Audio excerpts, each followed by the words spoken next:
What the? Go for it. Actually, I want 50. Like that, 3 quid. I wouldn't mind doing that, but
spennende.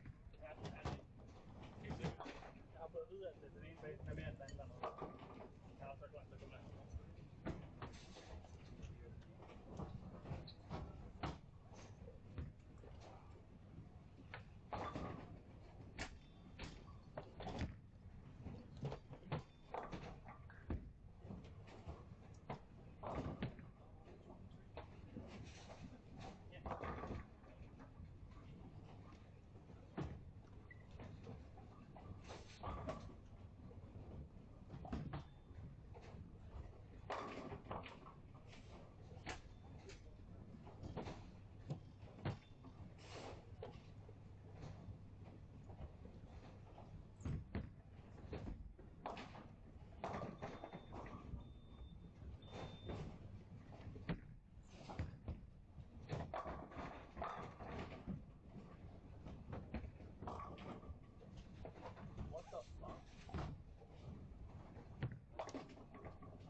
All right, here we go again.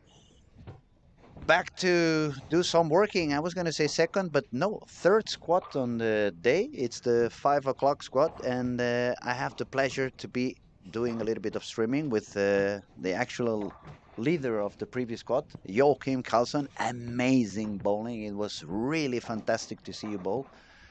Thank Let you. us know a little bit. How did you find yourself over there? Did you try something different?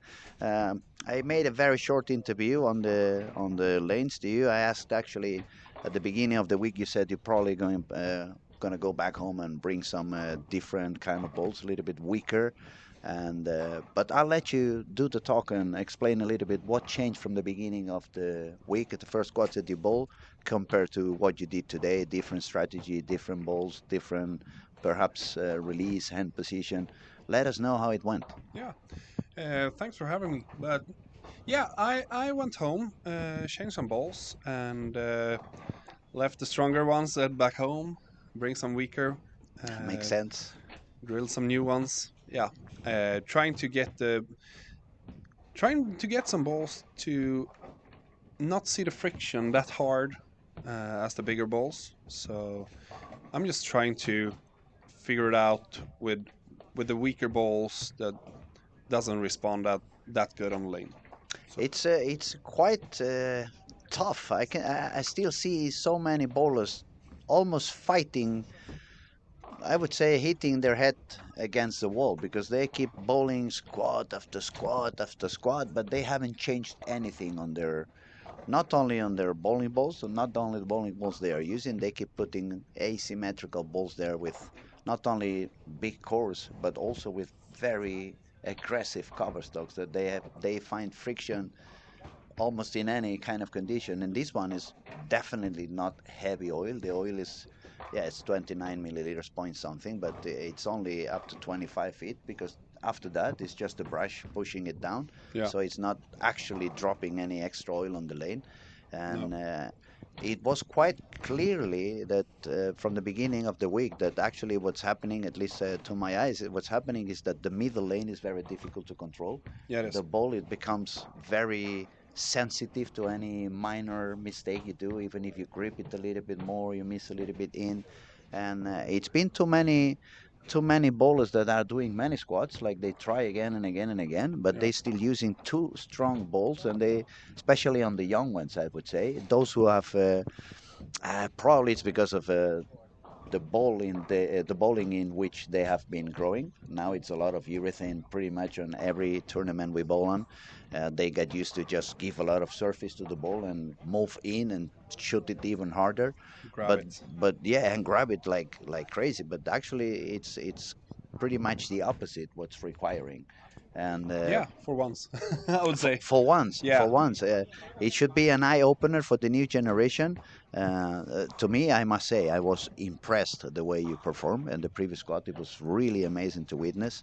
thank you. Um, some of the pairs become very tricky. Obviously, you cannot be, you can take care of what you do on the warm up on your pair, No, but you cannot definitely tell other bowlers what to do with their pairs. exactly. And you cannot tell them which balls to use or which balls not to use.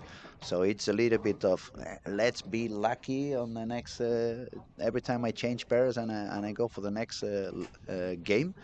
But yet, even if you found for sure you found at least one or two pairs that were a little bit more tricky than the others. I remember one particular pair, I think it was 11, 12, that Yeah, you stroke every shot on on the one of right the lane. lanes, right lane it Yeah, was, and it took you all the way till the 10th frame to strike yeah, on the left lane. Uh, so I mean, how important it is to remain calm, how important it is to remain focused and keep your anger away so you don't lose your focus. exactly. So it's not only about having the right strategy, having the right spot on the lane, but you also need to have the right shot. You also need to have the right equipment, and you need to be patient. So overall, it's a very demanding condition, lane condition, isn't it? Yeah, and I would say I think people are so fast moving left, so they run out of lane. Hmm. So in game 4 or 5, they have to loft the gutter. The So, gutter. but when you loft it or you throw it over the gutter, you have to grab it.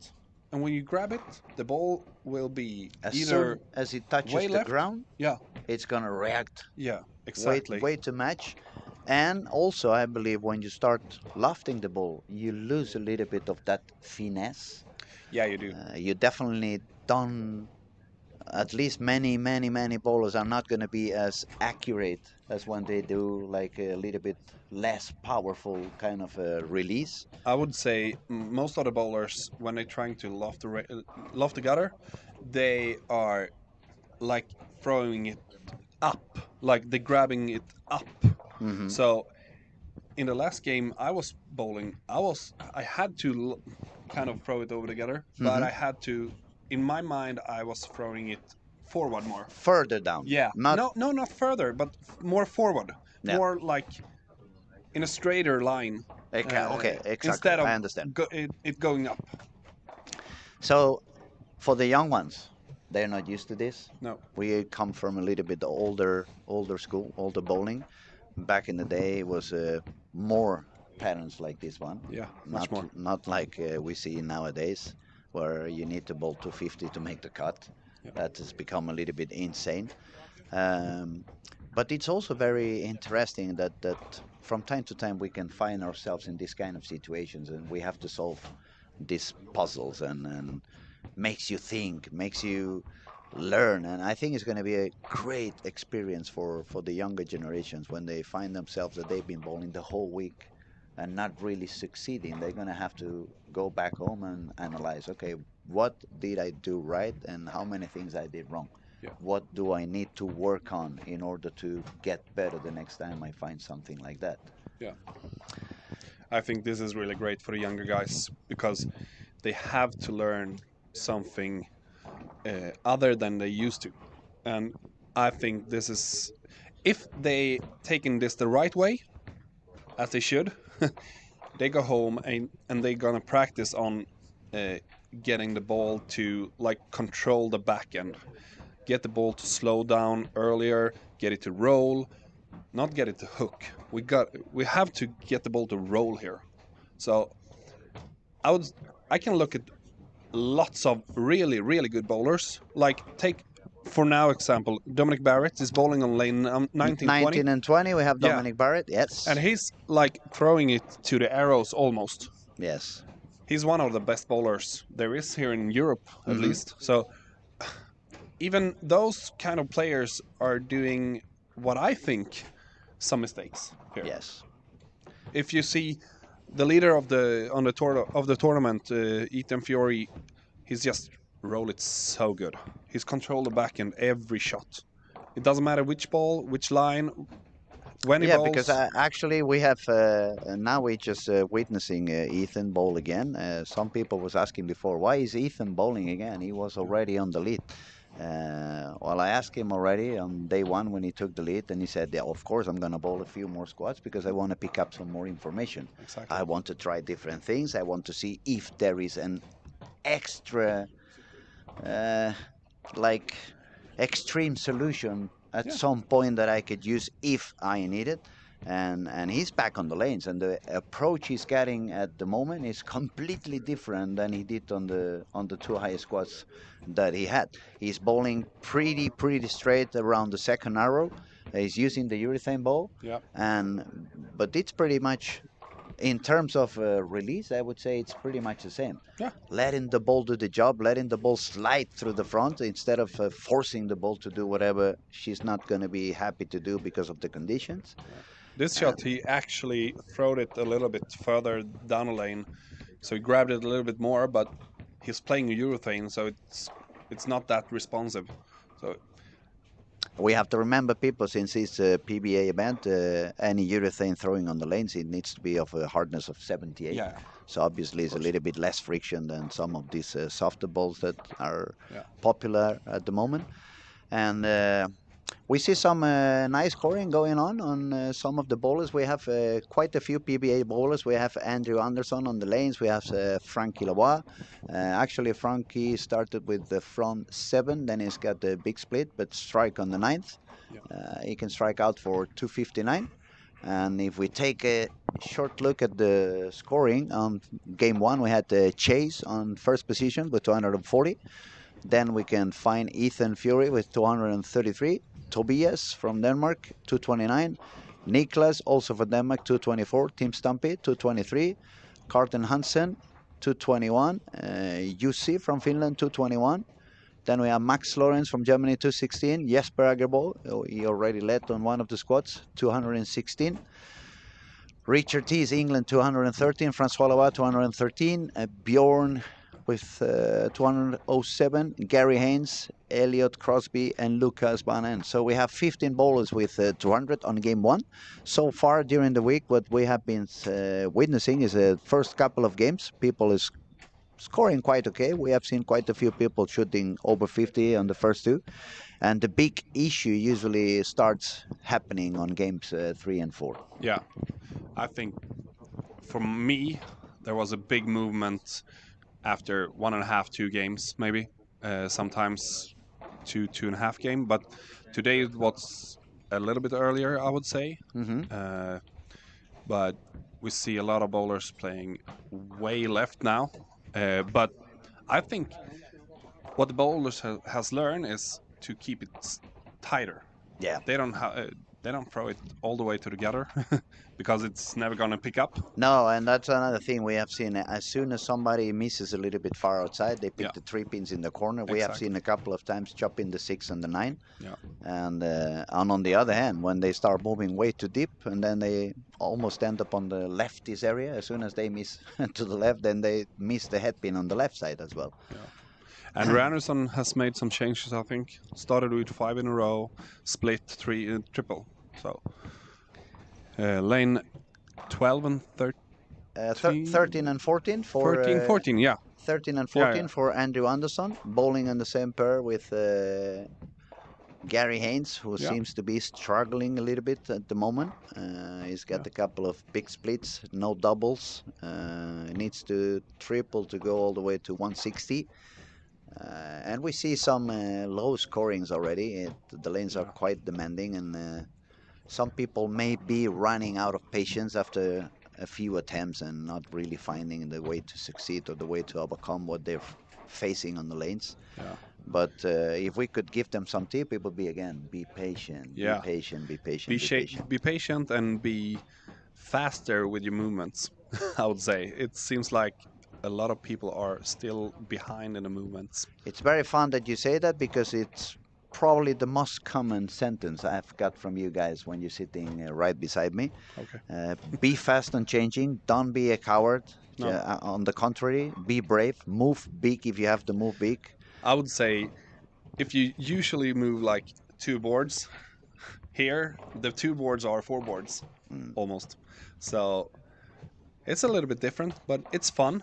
I would say this is the most fun bowling pattern tournament in a long time because it's so demanding for the bowlers. They have to be like the shot making guys are doing great, most of them, and for once the shot making guys can be a little bit better than the younger ones. Yeah, but that is also it's also good news for the sport. I mean, sometimes when everybody can score 250 average, it's very difficult to separate the good ones from the standard ones. Yeah. Because I would say it's so much room over there that they all grab these balls that carry no matter what. Exactly. And then it's very difficult to say, okay, who is really good in here? Another thing that is happening a lot with the young guys is that they strike so much that they stop caring for sparing. Yeah, You see a lot of. I remember when I was here at the end of June for the Under 21 World Cup. It was an amazing talent bowlers. A lot of kids bowling 230, 240 average. But the amount of single pins they kept missing and missing, for me it was mesmerizing. Like what's going on? Imagine if they spare, they will bowl 260 instead of 240. We were commentating the World Championship for youth. Yeah, there are so many spare miss, unbelievably. And then what's happening when they get into this kind of situation, when instead of striking 7 or 8 times per game, it's only 3 or 4, Yeah, then you need to spare even more often. yeah. And another thing that's If you don't want happening, to do 150. if you don't want to do 150, exactly. And another thing I see, it's many of them, especially the two-handers, who got used to spare shooting by hooking it or hooking it back up. Yeah. And when the lanes are so difficult that you cannot miss more than 1 or 2 boards, it becomes a lot harder to take those pairs by hooking it Yeah, instead of just going straight for the pin. because you're using the pattern and the lane in a way you're not used to, because the pattern here doesn't like play the same as you are used to. Mm. I would say. Now, let me talk a little bit about family and DNA. I happen Yeah, to find out that you are the son of Åsa Larsen. For yeah, those who are that's true. a little bit too young and they don't know, Åsa is probably one of the biggest talents ever in bowling as a female. Yeah, She was unbelievable already back in the day. I remember her when I was quite a young kid, maybe 5, 6 years old, when she used to come down and play the tournaments in Mallorca and Barcelona. Some of the Swedish people would come down. And I remember the best men bowler back then, if they bowled to 20 average, for us it was like amazing. People in Spain back then in the 80s, bowling 6 games, they tried to shoot 1100. That was like a very good yeah, score for them. And when some of the Swedish people came down to bowl, late 80s and stuff like that, Mats Karlsson bowled there, and Samuelsson bowled there, Rosenqvist bowled there, and those guys used to bowl 220 average, and it was like, wow, these guys make magic. But I remember your mother, she would score even more than they did. She was unbelievable. So let me ask you, how is she doing? Does she still bowl? no, she's not.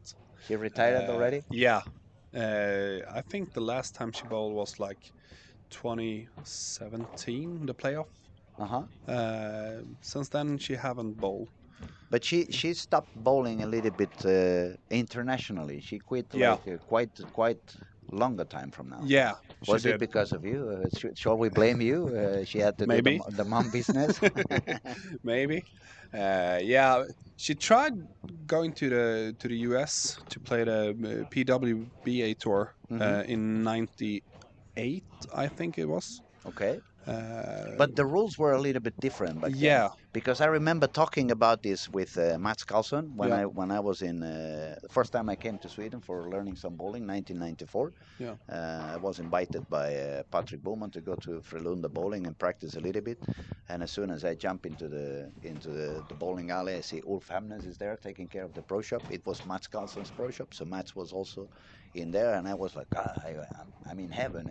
I'm yeah, surrounded by superstars, and I was a very, very curious little boy, so I kept asking questions to everybody. And one of the things I wanted to ask Mats was about his PBA yeah. experience and so. And I remember him explaining that there was some kind of a rule that if you bought a professional event, even if it was a single one, then for some reason you could not bowl in Europe as an amateur because you were not an amateur. You were Okay. considered Yeah. professional. So maybe there was something about that as well in the ruling for the women, I guess. Yeah, I think she and Yvonne Bernt got an invitation for 1998. I think Hmm. they were playing one tour stop, but that that didn't go as planned. But yeah, that was fun. But I can understand why it didn't go as planned because the PBA 30 or 40 years ago, it was not as open as it is today. No. Being from Barcelona, obviously I speak Spanish. Yeah. So when I've been a couple of times over there, I spoke to Amleto. Yeah. And Amleto said the same thing. I remember when I joined the tour at the beginning, they would even, like shoulder to shoulder, like, what are you doing here? Go back to your country. You're not welcome and stuff like that. And but thankfully, the world has become a lot more global now. Possibilities are so much easier, so much better. You don't get any kind of restrictions if you bowl in the PBA. For example, Jasper can bowl in the PBA, but then he can come back here and bowl any tournament he wants. I think that I is a I think that's really good. That's the only way to like expand the bowling world. Yeah, otherwise it becomes like a very close spot that only 20 or 50 people are able to do, and everyone Yeah. else is like forbidden from there. So Exactly. it's good that the for the expansion of the sport that this kind of ruling has changed and evolved into a better position. Yeah. But going back to your mom, Yeah. uh, she was unbelievable. She was. She's doing okay, Yeah, she's doing healthy okay. life, happy Yeah, life. That absolutely. that's the most important. Yeah, Give my best regards. I will. She was an inspiration for so many people down in the south of Europe, and we Yeah. were always happy to see people with that talent coming down and showing their skills. It was really mesmerizing. I talk about it and I almost feel the hair coming back in my head because it was so many years ago. But real fun memories, really fun experiences. So make sure to send my best regards when you talk to her. I will. Back to business. Yeah. Game two has just finished. We're gonna refresh the scoring pretty soon, but not Andrew Anderson did 250 something. I know. I was Lane 17-18 17-18 now for 422. Andrew, so 422. But there's not that many 420 games. Chase had 240 on game one, Yeah. but Ethan Fiore. but he's now with 420, so he got Yeah. a 181 game on the second. Ethan Fiore 436. I think we could skip Ethan because eventually he seems to be bowling a league on his own. Yeah. So we're gonna expect that Ethan is gonna make 1300 again, even if he's doing something different and testing Yeah. different lines and different bowls. The Danish guy Tobias did he have 440 something? So he had 229, probably had like a 210. Oh, now we Francois. have Yeah. 214. Now the scores are refreshed. Francois Lavoie now on the leading with 448, 213, 235. Then we have Tobias from Denmark, 229, 214 for a total of 443. Then we have our little boy, Ethan Fury, 233 and 203. That's 36 over. Then we find a Jussi from Finland, 34 over. Elliot Crosby, the English guy living in Stockholm, 28 over.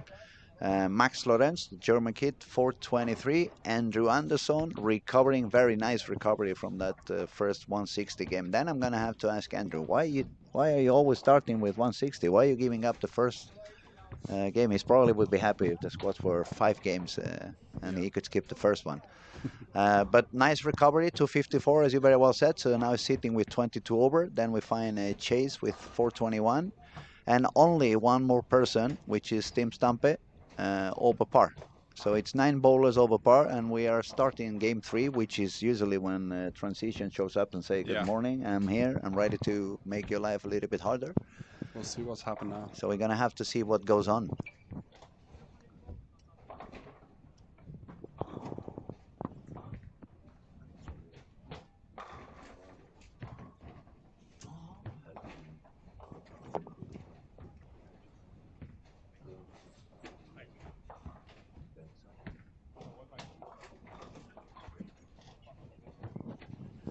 I've just been informed Max Lorenz is actually the son of Peter Lorenz. He has been the German coach for 35 years. It's actually, when I saw him outside the alley, he was like, you sleep on the refrigerator because you look exactly the same. He met me when I was a kid, and now we both look the same, and that is quite annoying, actually. That's When good. I was a teenager, he was not, but now we look the same. So time has not treated me as good as he has done with him. We have some comments over here. Let's see.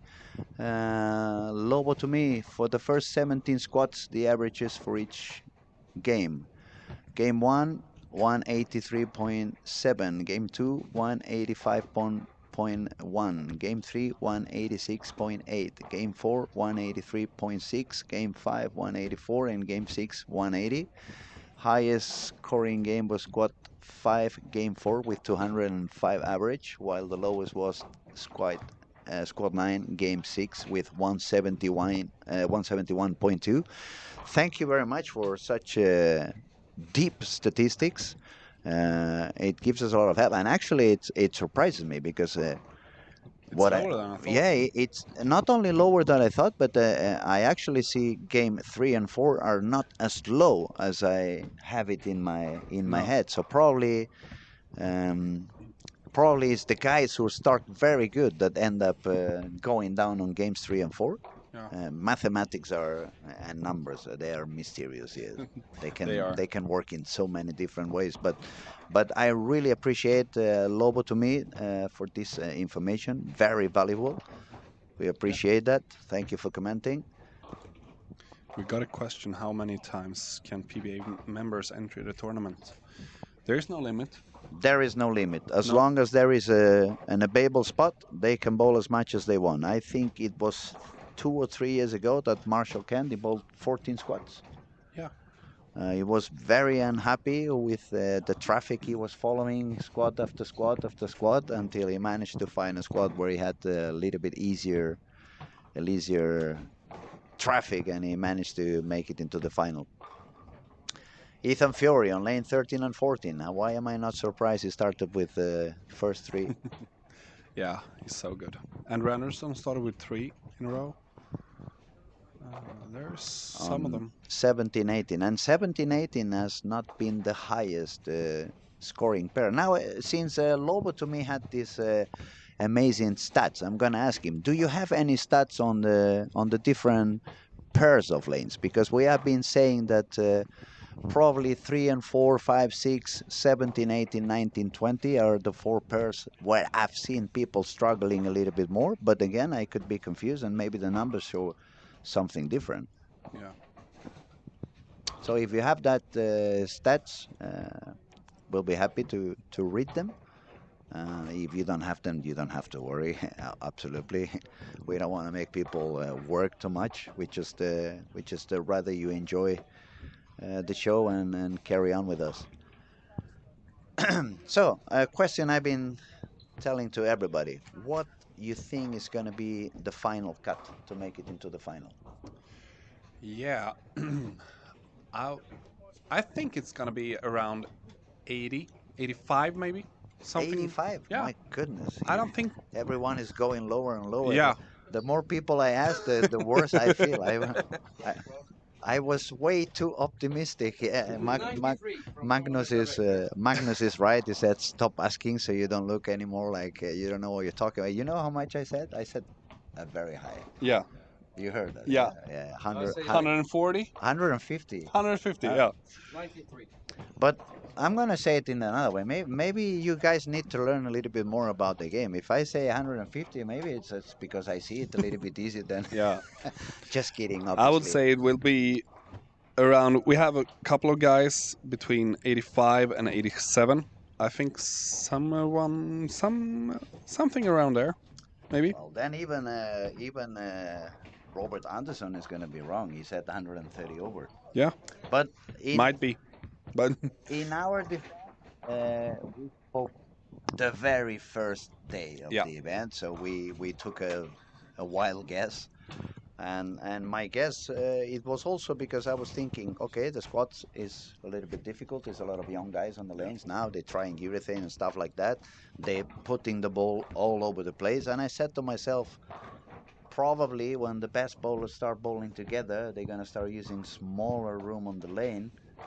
They're gonna hit a little bit more similar area, and I was expecting the lanes to open up a little bit more. Yeah. Obviously, as the tournament has been progressing, I've realized how quickly it kind of burns. Then I've been telling myself, you're gonna be far from right. You're gonna be far from right. But instead, I keep praying for the scores to go higher, so I don't have to change my numbers because, Yeah. as Magnus said before, everybody's a good coach on Monday. Yeah, they are. It's not so difficult when. I would say the thing is, I bowled 5 squads on this tournament, and it is really tough, and there isn't that many big scores, so it's very hard to say that somehow 10 people gonna do 140 over in some way. All of a sudden, yeah. I don't think that, but maybe. But if you look at the scores here now, you can come to like 60, 70, 80 over. Hmm. But when it starts to be close to 100 over, there's the problem because then you don't have the room You to don't have a have bad any game. you don't have anywhere to move also, No. so it becomes a lot more tricky.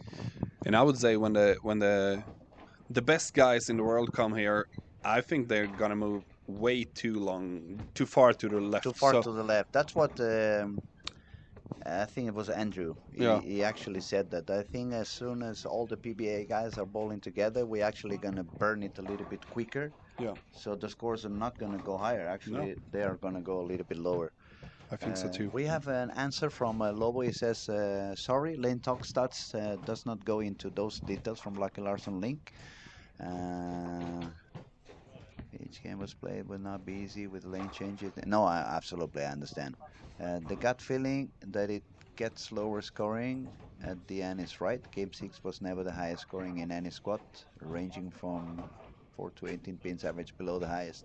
Oh, thank you again for the information. We truly appreciate it. It's so beautiful that we have people Yeah, chatting with us and really nice. helping. Previous squad was the same thing. We had me and Magnus were trying to. Well, actually Magnus, because I really didn't follow that family. Wasn't sure.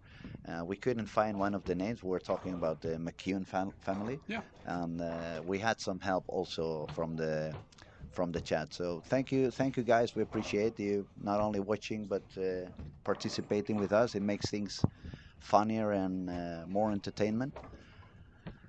Shall we look back at some action? I see a few yeah, strikes actually. We have Lucas Bananen with first 4 strikes on lane 5 and 6. yeah. Then we see Ethan Fury left at 9 pin, no, 7 pin 7 pin. after 5 in a row. He's Yeah, bowling in his own league. he's Chase definitely bowling good again. Lane 19-20. strikes pair 4 in a row. Andrew Anderson was doing some strikes, but he got a split at some. Now I lost Andrew. What was he? Over here, He's yes. there. He might. Yeah, Yeah. he had a big split. 17-18. He's got a 5-3. He's got the big church over there. Yeah.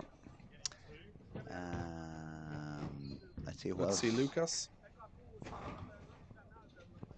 4 pin. 4 pin. Yeah.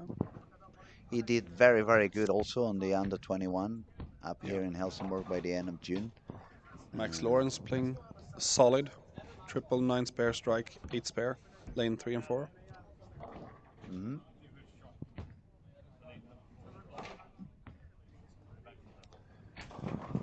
Well, it seems like some of the bowlers have found something and the rest haven't found it. There are some good scores and some lower scores. Yeah, it seems to be no point in between. You either No. go very high or Yeah. you go very low. It was one of the things that we kept seeing squad after squad when we go the game by game. Yeah. It's very hard to see somebody shooting like 210 to 20 to 10 to 20 to 10 to 10 to 40. You see a lot more of 240, 160, 240, 180, 250, 160. It's a lot of inconsistency, Yeah. which actually proves what we were talking a little bit before. It's very hard to find out what's gonna be happening on the next pair. You are really depending on the kind of traffic they have been generating before, and as you very well said before, let's say you have a couple of 220s on your pocket, and then you go to the third game and you see the lane is responding different, Yeah. and you want to play safe because you already have those 40 plus in your pocket, and it's Exactly. not working. You really You can't. no, you have to change bigger. Yeah. And that's the thing here. You can't play safe. You can't play a straighter line just to survive, make 9 spares and keep going. It's not gonna happen, because when you're after in your movement, there will be some splits. There will be some big pins left. So yeah, this is tough for real. But it's fun to watch because it also you can see the different approaches that the Yeah. best bowlers in the planet are doing. As I said when I was watching you earlier, it was especially that game that you had strike on one lane and not on the other one. It Yeah. was fun to watch because it's like Is he gonna hold it? Is he gonna go desperate? Is he gonna manage to survive that one? Yeah. And all these kind of things. I mean, when you see, of course, it's fun to see people shooting 300 after Yeah. 300. Yeah. But on the other hand, at least in my ex-bowler, pretty much ex-bowler or more as a coach perspective, you want to see what people are made of. Yeah. Yeah. Yeah. If they're keeping their heads cool or they're trying to do something very different or what they're trying to change. But I think for me, when I had that game strike every other time, not every time, so it just keep like if I had a plan Hmm. to keep going left as far as it took me, so I just stayed with the process and keep going left. Let So me ask you, since you are here, what yeah, was the issue on that lane that you couldn't strike? Was it big difference between them, or was it just it a was a matter little, of carry? yeah, it was a little bit of different, but it started off with a really bad shot. Hmm. So then you're confident on that lane isn't the Isn't the best. best? Yeah, Yeah. I understand. Then I hit an okay shot, but then I was after in the movement. Hmm. So when I moved then I overdid it. So Yeah. I throwed it to the right. So it's a combination of bad shots and bad decisions and okay thinking, I would say. Hmm. Hmm. But it's what it is. I mean, it's demanding, so it forces you to. At some point, you're gonna find yourself in that kind of tricky spot, tricky situation, Yeah, yeah. and how you manage to solve that, it can make a big difference on the end of the squad. Is it gonna be the right squad, or if you don't really keep the focus and keep finding the solutions, then you drop down and okay, you can sign me in again for the next one. Yeah. Let's see what Frankie is doing. Frankie had 48 over. Frankie Lebois, and he's now bowling on lane 15 and 16. He's got a double, split, strike, split, spare, split, miss, and a double again. So if he strikes out, he's going to shoot 221. Yeah. And Raymond T's doing a good game. He's going for 240. he's bowling on the same On the pair same pair, yeah. as Team Francois Stamp Lebois. also doing great. Stampe is also on the same pair. If you guys watching if you wonder, it's the camera where you can also see Ethan Fury and Chris Lohan. Fury and Sloan are on lane 13 and 14, and Stumpy, Tees, and Lavoie are on lane 15 and 16. Um, if we forget that Oh, camera, Chase. I was gonna say the other one who's doing really good at the moment is Chase Nadeau on 19 and 20, strike spare, and strike all the way to the ninth frame. He's got just the 10th frame to go for a potential 280, and since he's got 21 over, it would put him on 100 over after three. That would be huge. It's been not many 700s No. in three. We still have not a single 1400 No. in the whole event. We have been waiting for that. It was I think it was a couple of days ago when Ryan bowled pretty high on his squad. Linda was watching online, Ryan's mom, Yeah. at the beginning of the squad that we were talking. Okay, what's the top score is going to be at the end of the tournament? Linda's bet was 1426. We're still trying to see if that is gonna be the one or not. And we have some more content over there. Anders Lundvall says the cut could be 150 if the players spare better. The spare game overall sucks. Yeah, you see, Yeah. someone else sees the way I see it because my Exactly. spare game was very good. That's why I was pointing for the 150. Anders, thank you so much. You just made my point a little bit more valid than it has been for the last 3 days. And the thing is, it's true. It is true. Yeah, It it is true. It is true. It's yeah. Wow. But it's not something we're gonna fix during the week. No, They're gonna need to work on that they have to go for a home little and longer. practice on spares. We'll see the scores. Uh, Ethan Ethan is doing okay. on a 237 without double on the 10th. If he doubles on the 10th, he's going to go all the way up to 247, which is going to put him on 83 over. Sloan is making a little bit of a comeback with a few strikes. But definitely, Team Stumpy is doing a lot better than he was doing. Yeah. I can say something as well. Ian Robinson is bowling now on with Ethan Fury. Actually, yeah, with Ethan Yeah. Fury. He have a chance to win the PBA Sweden ranking for 50 plus. Uh-huh. Yeah, so he's bowling for that one here. He's fighting against Martin Paulson, I believe. Yeah, but I think it's Stefan Ingström and Oskar Broström Oscar who's is the closest. True. Oscar was also bowling a lot of squats, but Yeah. Ingstrom, I haven't seen him coming. No, me neither. I think he texted me a few weeks ago. He's planning to go down to Barcelona, and he was asking when is the football stadium finally getting renewed. We are in Yeah. the middle of rebuilding. It's hard to say. It's going too slow. I live nearby, walking distance 5 minutes. Yeah. And I can't wait for that to be over because all these big trucks and all the dust they are making. I have to dust my house twice a week now instead of only once. Oh, Chase leave an 8, I think. I was a bit short to the pocket, Yeah. yes. But still, it's going to be quite a high game. A good game. Yeah, for him. quite a good game. And Yeah, he already was sitting comfortable at 20 over par. So as soon as you make a 250 game, it's going to put you on 70 something. That's a really good one. And that is a very good one. Now we have Frankie on lane 15. Yeah.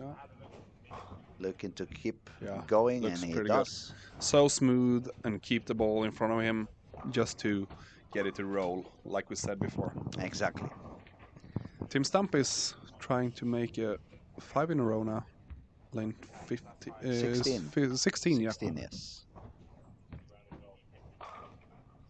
Yeah, And he gets that's a good another one. try, and he's very happy about it. Yeah. So I guess he was. That's good for him. Mhm.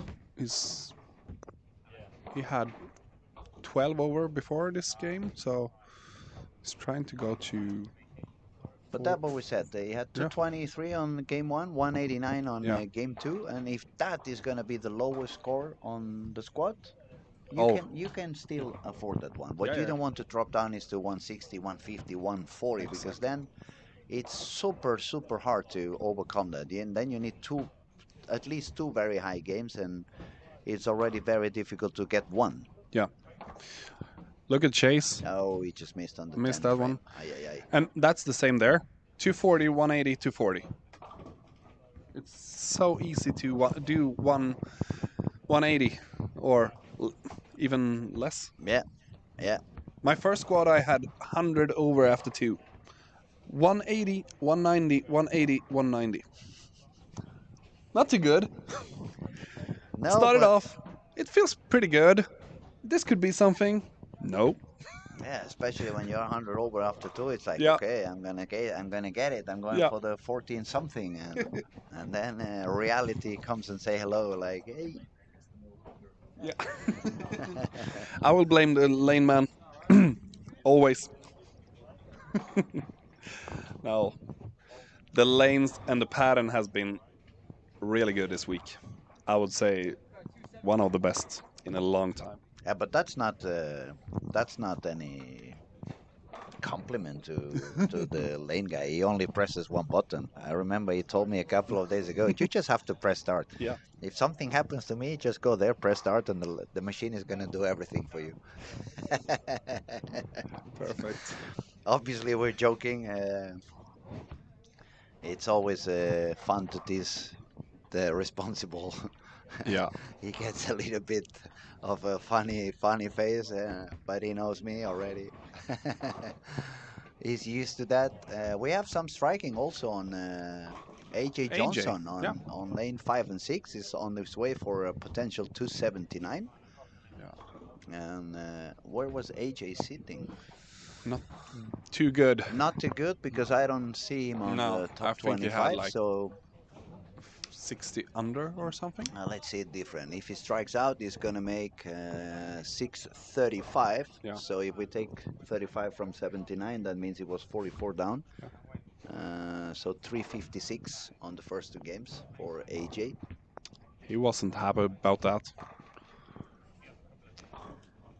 We can expect AJ to find his way Yeah, yeah, on this pattern. Also, he was will. the winner a couple of years ago, and it was not exactly the same pattern, but it also played quite deep inside. Yeah, So it's not uncomfortable for him to move deep in the lane. he likes that. Okay, now we have Frankie Lavoie on lanes 19 and 20. He's already with 58 over. Starts with a strike. Um, Now I see a bit of. It looks like there is a few more scores over par.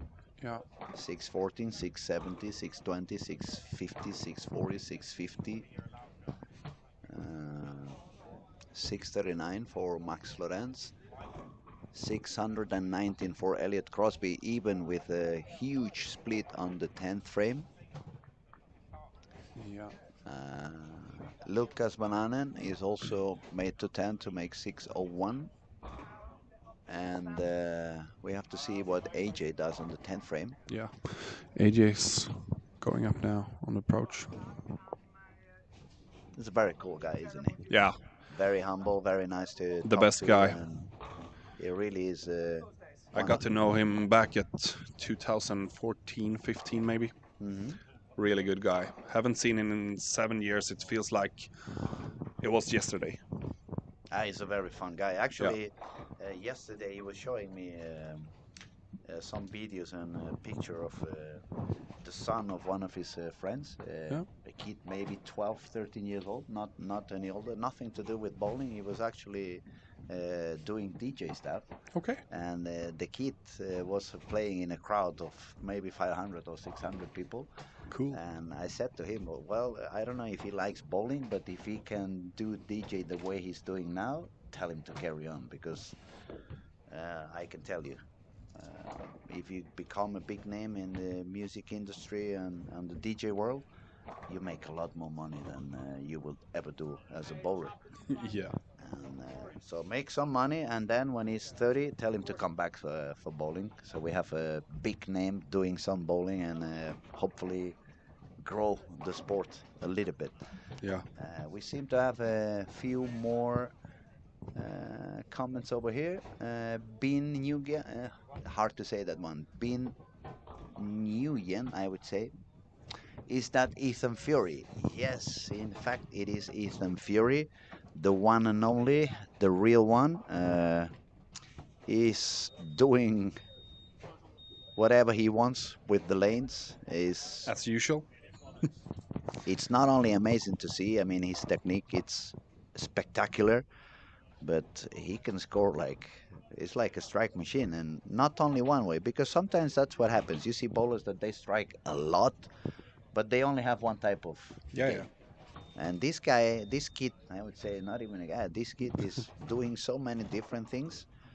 The first squat that he managed to do quite high when he shot 174 over or 184 over. I don't remember exactly the number. I think it was 184 over. He was really rolling the ball, Yeah. like becoming super, super smooth. Then he bowled another squat, shot 193 over, and he wasn't that smooth. He was actually lofting the ball a little bit.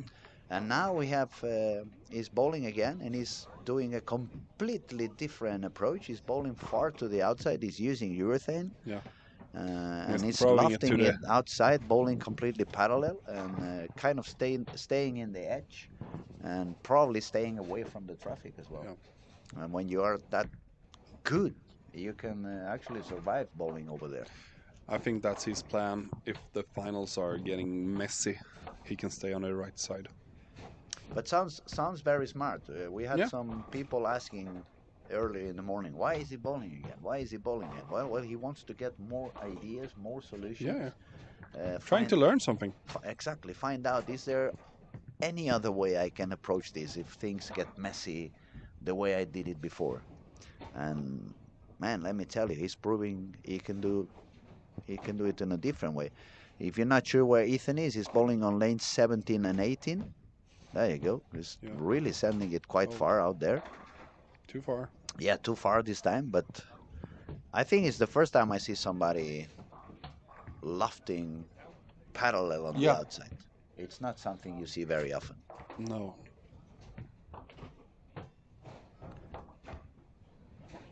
Oh, let me grab that mouse over there so we can try to see if we can get the scores updated. Yeah. Because otherwise it's only while guessing. Where is... Oh, wait. There. I couldn't find it.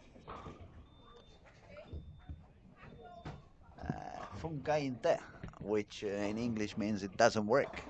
So we're going to have to wait a couple of more minutes until those scores get refreshed. One guy who's really struggling a lot and suffering, I see him in a bit of an issue, is Cristian Ascona from Puerto Rico. Yeah. He's been trying many different things, but it doesn't seem to find a solution for his problems. While I was watching the warm-up and the first few frames of game one, he was near 15-16 on the arrows, board 15-16, but he was using a urethane ball, and the ball was reading way too early, saving no energy. He actually left the 8-10 on one of those shots, and I don't know if he has changed his plan. He's gonna make a shot now on lane 16.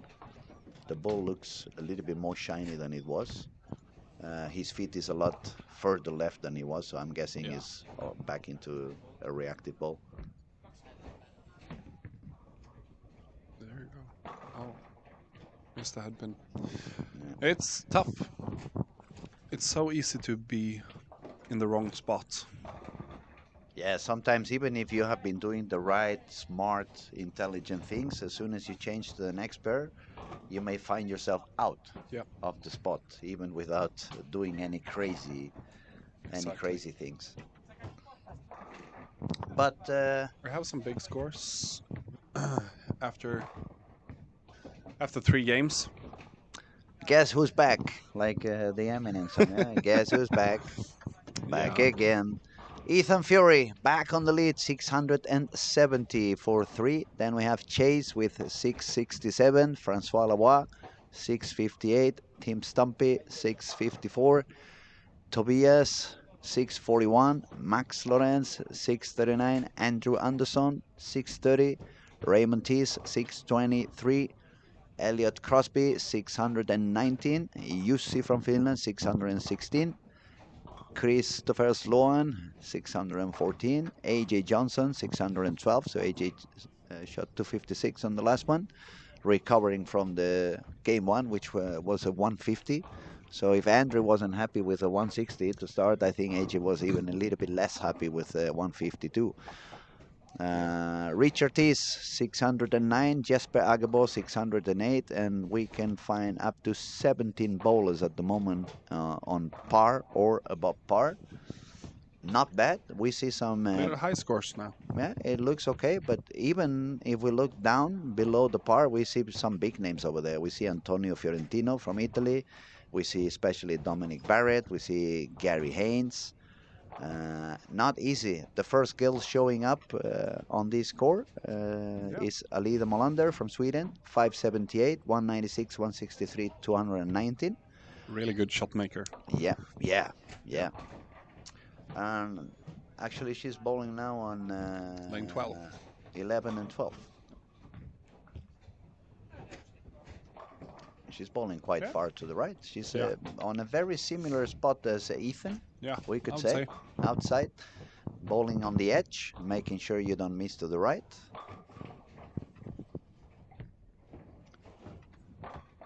It will be fun to watch this game, because I think this is the time when things started to happen again.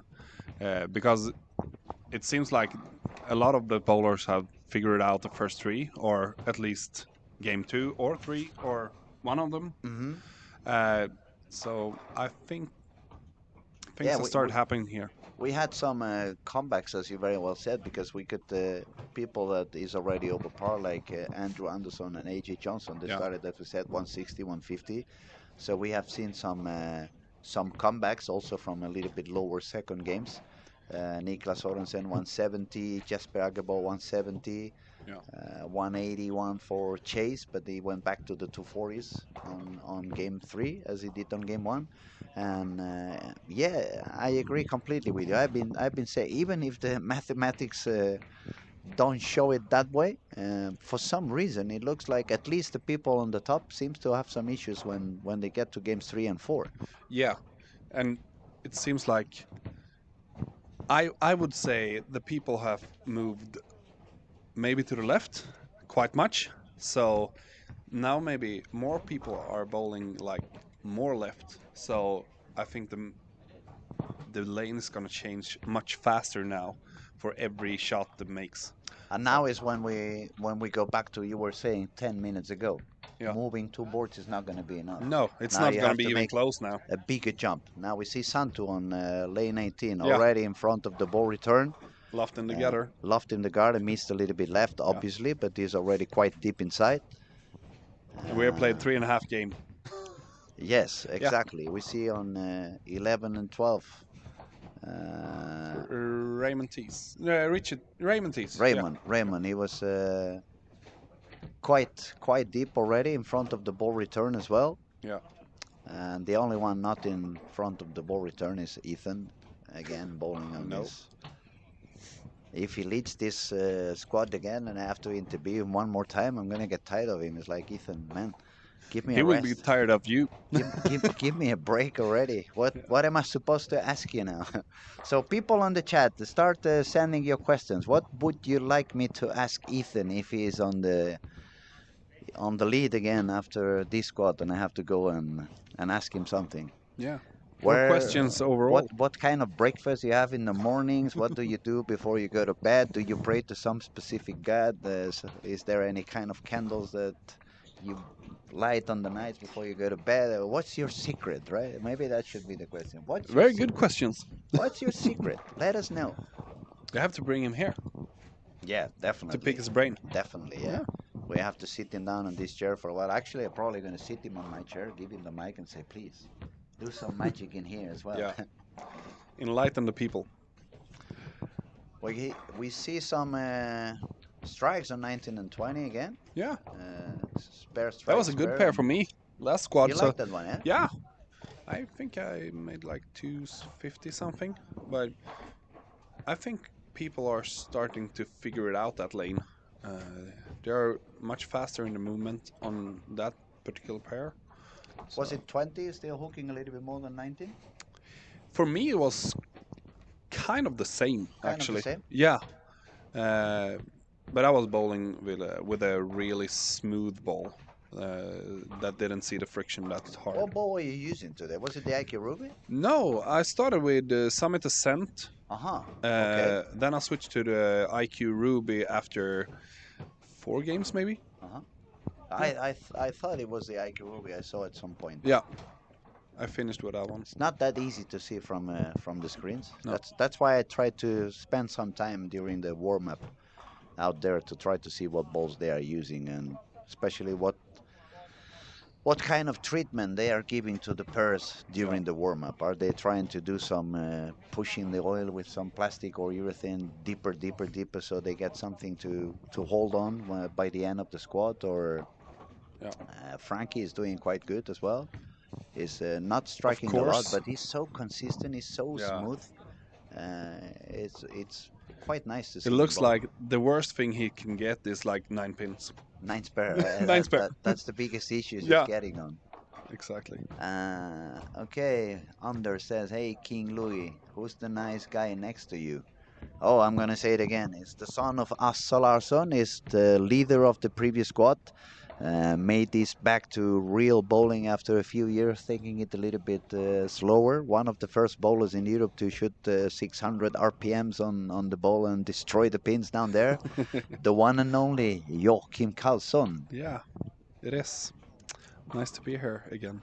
It's fun. It's fun. It's really fun. It's fun watching all the good bowlers here. We have a question. Herb K says, ask him how his new mattress is and feels. Okay, that's a kind of a personal question over there, isn't I it? think it's to Ethan, right? Yeah, yeah, for sure. Yeah, No, I believe it's when we were asking. it might be good. But are you his mattress provider? Did you sell him a mattress back home or something like that? Or are you just wondering which mattress is he sleeping on to buy the same one, see if it does the same into your bowling? If that's the reason and you happen to buy the same mattress and it works for you, let me know because I may buy one myself. Yeah. So, Ethan Fury, of course, 5-bagger. Again, strike Again, spare, five yeah. in a row. My goodness, he's making that urethane ball look like a bomb. Yeah. There are some really big scores after a half game. Yeah, we have Karsten Hansen has started Karsten 4 in a Hansen row. already. Absolutely. Richard is on that same pair with a strike spare and a triple. AJ, strike 6-1, 4 in a row. Where is AJ at the 1 moment? and I 2. lost it. 1 and 2. Thank Yeah. you, buddy. Oh, we have Juicy also with a strike, spare in the split, and 4 in a row.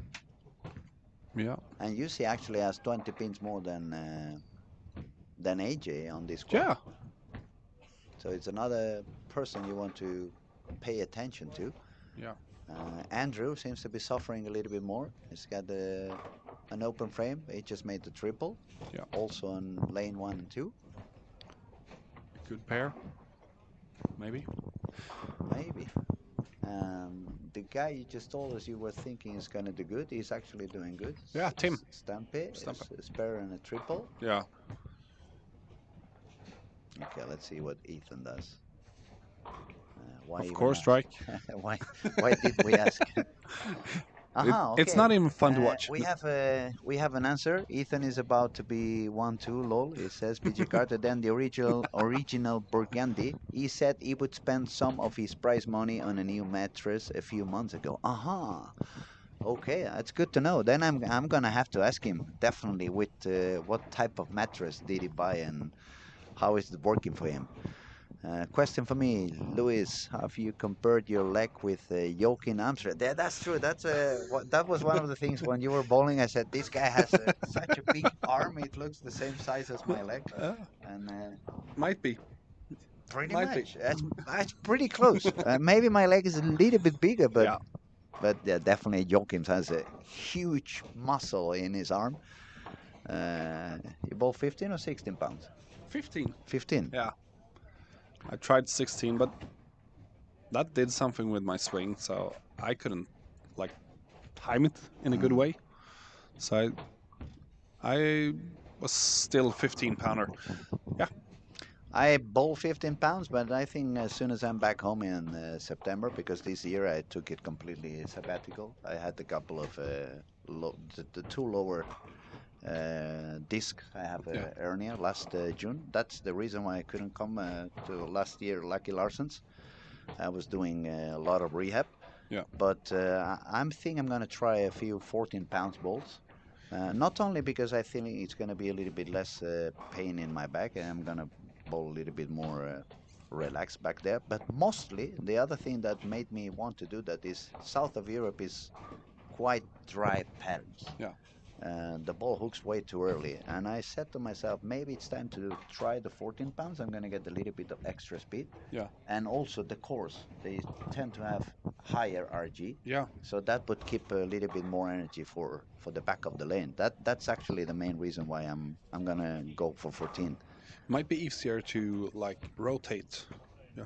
Yeah, but I'm already I'm already so much on the side of the ball. If I rotate it anymore, I'm gonna become a spinner. So That might be good. but that funny story, and I'm gonna say actually, I all my life I had quite a high PAP, like 5.5, even sometimes close to 5.75. Yeah. My span was 5 inches and 1/8 on both hands. But when I moved up to Sweden in 2020 for the pandemic. I quit my DJ career in Spain because everything was shut down. Yeah. Nightclubs were shut down. I had nothing to do. And back then, Thomas was quite busy, Leanderson. He Yeah. was working with a club in Mora. Yeah. So he called me, why don't you come up and give me a hand? So I had a little bit of issue with this tendon. Yeah. Not big time, but a little bit of pain. Thomas measured my hand like 30 years ago when I was 15, 16, and I kept exactly the same grip on my hand. So he decided it was time to measure my hand again and Yeah. do something so I could have a little bit less of pain. And yeah, you remember Thomas, he was a little bit drastic sometimes. So my span went from 5.18 to 4.5. Oh, And that's a big change. that is a big change. And also I had like 0 on the pitches, and all of a sudden it was like half Yeah. negative, and it was like as soon as I first 2 or 3 shots I did, the ball, I lost the ball and down on my feet. I started dropping the ball way too much. We have to commentate on Yeah, Ethan. Ethan Fury is gonna shoot 280, so he's bowling on a league of his own. But to make the story short, ever since I got that short grip, because of the fast thumb, my track went from up here to down there. And I haven't recovered from that. Okay. I haven't recovered from that. I'm not going to recover anymore from that. So I'm already on the side. And Ethan Fury, okay, now he decided to move in for the 12 frame. And yes, Tried something. 280, 950, 150 over. He's definitely bowling something else. Yep. Yes. You remember that movie that they said they bowled 260 average? Was it Kingpin? Maybe. I haven't seen. They had 15 frames on. Ah. That's why they bowled 250 average. And That's a good one. It looks like We should need that now. Ethan he should bowl a couple of frames less than everyone else. Yeah. Team Stampe is going for 290, but yeah, 5 in a row only. Yeah, and we have someone else also here, Niklas Horensen on 15 and 16, same thing, spare and 6 in a row. And Niklas has 4 over after 3 games. Some very high scores for being game number 4. Yeah. Isn't it? That's. It must be the magic of the numbers. Ever since Yeah. Lobo to me said that game 4, because actually game 4 was a little bit higher, wasn't it? No, the lower one. Game 4 was a little bit lower. Yeah. Actually, it was game 3 that was higher than Yeah. I expected. Well, now since the scores are going that high on game 4, those numbers are going to get equal again. Yeah, it will. It's a lot of fun in the background. Yeah, I said when the scores are low, it's the layman, but when the scores are high, it's the bad. Yeah, that is actually a very good one. We have Christian Jonas on the background. He says it's funny that when the scores go down, it's always the laneman, but when the scores go high, the players just found out a way to do it. So Lane 1 and 2, there's a couple of strikes there. Not this frame, actually, but there are some good scores. yeah, we have also A.J. Johnson, Andrew Anderson bowling over there. Yusu, he was also doing quite okay. So it's going to be the 3 of them remaining over par, actually going a little bit higher. Andrew is going to make, he's going to try to make a double to make to 20. AJ is shooting the 9th frame. He just got a strike. That's going to open the door for him to go all the way up to 240. Yeah. And Yusu, if he strikes out, is going to be a 237. So those are pretty good numbers for a game number 4, and especially when they were already above par. And especially on 1 and 2. Especially on 1 and 2. Yeah. Yes.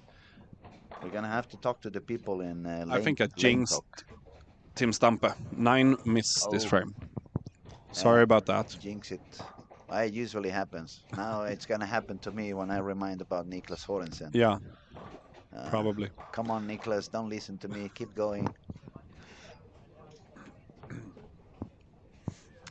Dominic is a little bit lost in lanes 7 and 8. 7 and 8, yeah. But the whole pair seems to be a little bit tricky because we have Dom not so high. We have Elliot Crosby with a couple of big splits over there, and Antonio Ferentino also with a couple of big splits. And the 4th guy on the pair is not doing very high either.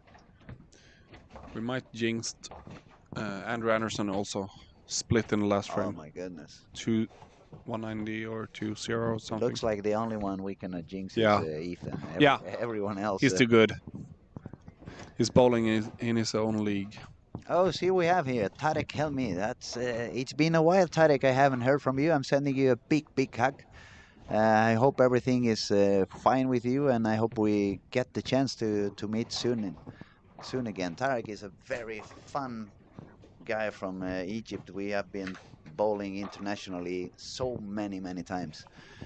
So, anyone know what shot they are bowling on?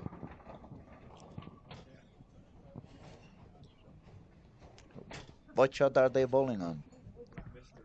Mystery. It doesn't have any name, right? Storm Lucky Larsen? But is it? They can find it on the website, right? If you go to the main website of the Storm Lucky Larsen 2025 Master, you can click on the oil profile and you will see exactly the pattern. It's for you to see over there. It's 44 feet. 44 feet, 29 mils. The oil is not spread all over the lane. It's mostly on the heads. But you go have a look and PJ, let us know what you think of that pattern after you have seen some of it. Yeah. Okay, game 4 is almost over, especially for those who have been striking like crazy. They really managed to end up quite quick. We still see some people above par. Max Lorenz, even with 174 on 19 and 20, but it's still 13 over par. Tobias 178, also 19 over par, and Francois Lavoie, he managed to save the game. No doubles, 199, 57 over. That pair hasn't been very high at the moment. No. The scores went down a bit in the last frames. Yeah, last few frames, Yeah. they slowed down a little bit the pace. Tim Stump made a 9 miss again. Oh yeah, Sorry about that, Tim. But you haven't said anything about his pairing, so No, I haven't. I cannot. Maybe I should. We cannot blame you on him missing spares. Maybe not No. striking, but missing spares has nothing to do with us. No, Uh, that's on them. Don Barrett. Raymond Tees has a good game going Where is Raymond at with the Tim. moment? Oh Yeah, same 11 yeah, and 12. 11, 12. Gary Haynes, 230, 40, maybe? One more strike for a 248. Yeah. Lane 5 and 6. And Dom also just made a strike to fix a little bit the score on this particular game. We see again a lot of ups and downs, ups and downs, ups and downs. Which proves that the bowlers are really talented. The bowlers can really perform, but it also proves that it becomes very tricky depending on. I think there's a lot more like strike in a row now. But if you're in again, and when you're out, you're out. Yeah. So it's tough to like keep the whole game a good one. If you're not if your name is not Ethan Fjord, Exactly. then it doesn't matter. Richard T's strikeout is going to be a 239. Jasper Agabo, if he strikes out, is 226. Matthias striking out for 224. And Karsten Hansen, he started pretty well, but then he had a couple of open frames with low counting, 7-2, 6-3. That's not helping. No. Nicolas Sorensen, ever since I spoke, he stopped striking, 6 pair, 8 pair. So we are jinxing everyone. Yeah. Maybe we should go take a coffee and maybe and stop jinxing everyone. Almost done with game 4. We'll refresh scoring in about a couple of minutes, let you know how things are going. But before I carry on, Joachim, feel free to get up and get out there whenever you want. You've been here for quite some time at the moment, and I will go out there and look at the last games. That's what I mean. I mean, it's sometimes, especially when you're still competing, and you are still competing, you might learn something. Yeah, exactly. You want to see, and it's not as easy to see what goes on through the screens as it is when you go and watch live. But thank you so much for your time. Thank you for sharing your perspective and your knowledge. Yeah, it's been a true honor, big pleasure. And as I said before, send my best regards to the family. I will. Thanks for having Thank you me. for your This is time. really fun. Tack så jättemycket Thank kompis. you. Okay, I'm gonna keep on talking. As I said before, you put me underwater, I keep on talking anyway. So let's see how it goes after game 4. A little bit higher scoring than we were expecting. We could say the bowlers are finding out the way to give a solution to the puzzle that our lane guy has prepared for them this year and this season. Um, I think our lane guy is going to be happy to see that people starts to understand a little bit better how to approach this pattern, what to do, what not to do. And that is also one of the positive things of having such a long format, so many days of play. If you have these kind of conditions, but they only bowl like 1 or 2 times, then they're gonna blame the lane guy no matter what, because they never get to find that solution or that answer.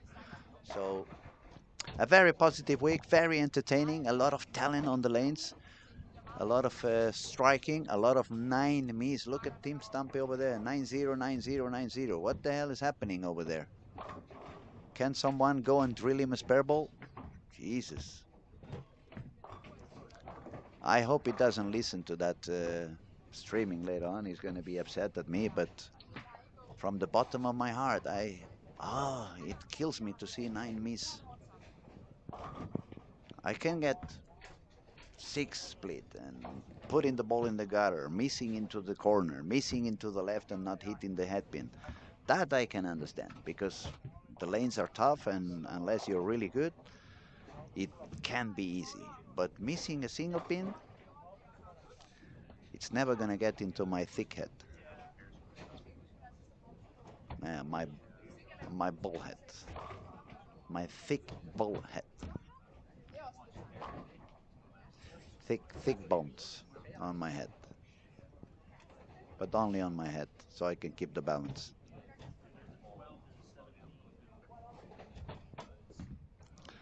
And that is what happens when they leave you all alone and you have a mic on your hand. You keep talking, and you never know what you're going to say. It's going to be very fun when I go back home and I have nothing else to do and I start watching all those streamings.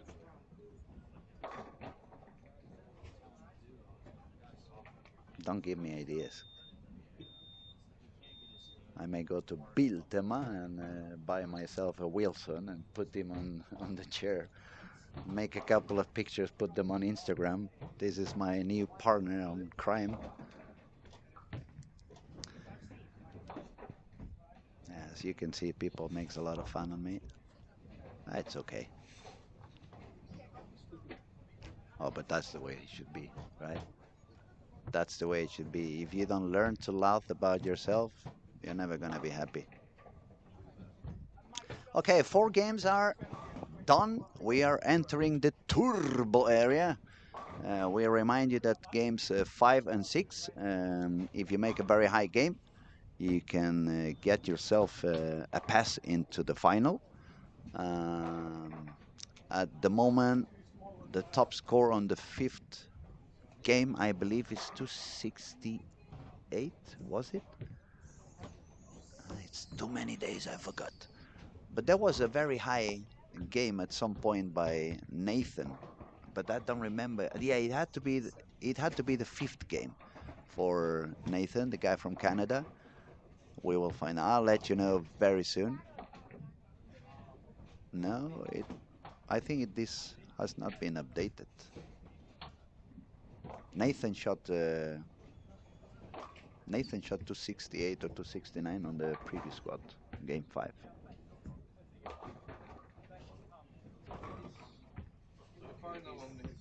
Ah, okay. He made enough score, so it doesn't show. Okay, okay. Excuse me, excuse me. It makes sense.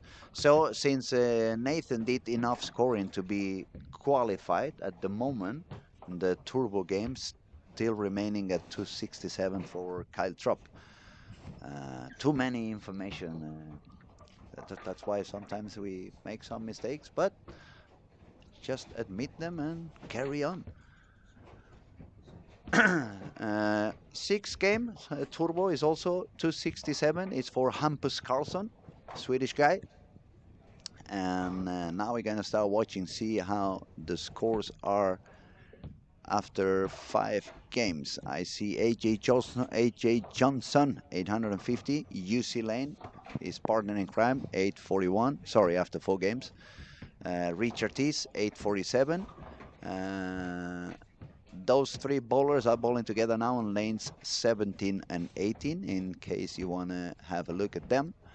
If you just want to follow some funny action, you can connect into the camera on lanes 1, 2, 3, and 4. We have Francois Lebois on lanes 3 and 4, and we have the hero Ethan Fury on lanes 1 and 2. Started with a strike and a spare, and probably is gonna make sure he's on the right spot pretty soon and keep going.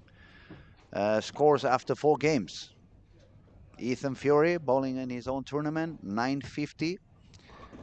Chase is on second position, 873. Raymond Tees from England, 859. Francois Lavoie, 857. AJ Johnson, 850. Team Stumpy, 848 after how many 9 meets we said? 3? Was it 3? 3 in a row, yeah. So that would be another easy 30 pins over there. So he would be sitting on 878 or 875, not 848. Let's hope for his sake that he doesn't think about those 9 misses later on. To continue, Richard Tees, 847. So we have the both brothers on the lanes now. Raymond, 859. Richard, 847. 8th spot is for UC from Finland, UC Lane, 841. Denmark, Niklas Sorensen, 835. 9th. Number 10 is Andrew Anderson, 831. Number 11, Tobias from Denmark, 819. Then we have another partner from Denmark, Jesper Agerbo, 813. The German guy, son of Peter Lorenz, Max Lorenz, 813 after a 174 game on game number 4. Gary Haynes, 804. Christopher Sloan, 804. And Elliot Crosby, 802. And that completes the people who is above par after 4 games, which is 16 bowlers. Now we are starting game 5, and we can see a little bit of movement already. Andrew Anderson bowling on lanes 5 and 6, started with a double. If you want to see some cool action in there, you have quite a few good bowlers also in that camera on lane 5, 6, 7, 8. You have Christopher Sloan, you have Andrew Anderson, you have Tim Stumpe, Richard Tees, and Chase Nadeau. So it's quite some action on that camera. As I said before, if you want to carry on watching on Ethan Fury, is now bowling on lanes 1 and 2. And on that same camera, you can see Francois Lebois bowling on 3 and 4. If we move to lanes 9, 10, and 11, and 12, you can find who you can find there. Karsten Hansen, Christian Azcona from Puerto Rico, and Dominic Barrett, who is not doing very good, but I'm guessing he's already testing things for some later squad he will bowl, because he's been trying a few different bowls and a few different lines the last few shots. If we move to 13 and 14, 15 and 16, we have the former PBA Rookie of the Year, the Finnish guy Santtu Tabainen, who actually started with three strikes in a row. We have another Finnish talent, young guy, Lucas Bananen, also on that camera. And if you want to see a girl who can really hit the target over and over again, we have Alida Molander in lane 15 and 16. Alida is currently having 789 after 4 games. She had one low game, second game, game 2, she had 163, so she's doing quite okay. What else can I tell you? The last camera, lanes 17, 18, 19, and 20, you can find AJ Johnson, Richard Tees. A lot of action going on. We're gonna keep an eye on as many as we can and see what goes on.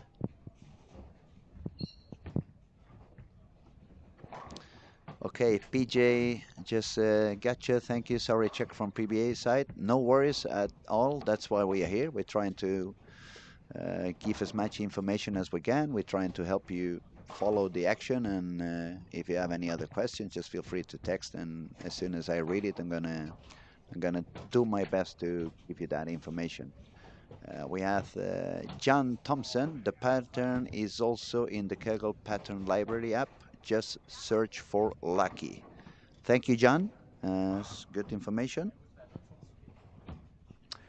Now, since we are a few over here, let me remind you, subscribe to our channel. It's 100% free, and it's for a very good cause. In this case, to be able to keep it for free always, so you can see a lot of content, PBA bowling, PBA regional in Sweden, Swedish National League, perhaps some reviews and some coaching later on in the season. So subscribe into our channel, and we'll be more than happy to carry on with our work and try to keep things 100% free, so you can see the best bowlers in the world without having to pay any subscription for it.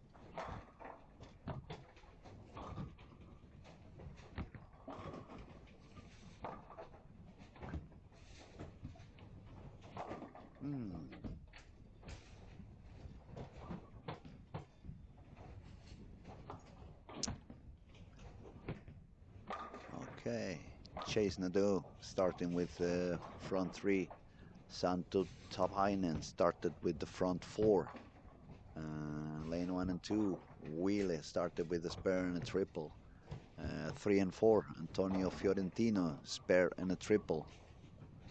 So we see some striking, we see some splits also, but overall we could say that the scoring pace on this squad is a little bit higher than, at least a little bit higher than the average we have been having lately.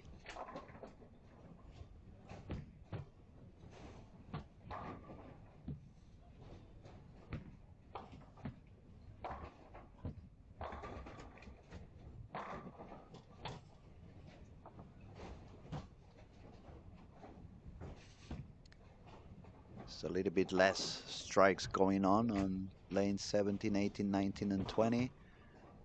It's one or two open frames almost for everyone on 19 and 20. Just one double on lane 18, nothing on 17, 19, or 20. So those four pairs, for some reason, I still believe they're a little bit tougher than some of the others. Santu just got the fifth one on lanes 13 and 14, so he's got the front five.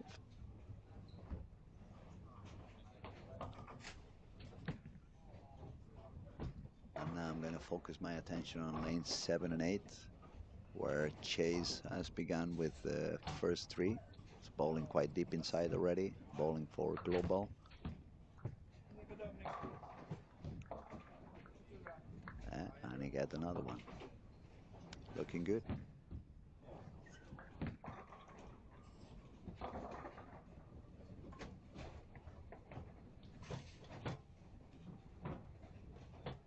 It's almost nobody bowling outside anymore. I believe it's only Alida. She's bowling around board 10, 11. This particular shot she missed a little bit in. That ball was around 12, 13 on the arrow, so she grabbed some of the traffic and it hooked a little bit too early. Baby split for her.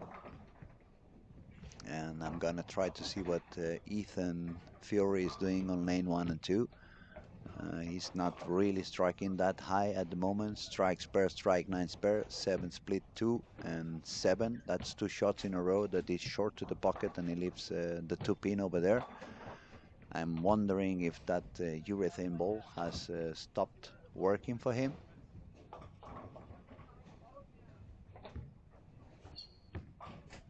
But this kid is able to do so many things with the hand that he may probably find a way to carry on even without changing the ball. Not that he needs the score, obviously. He's the leader of the tournament.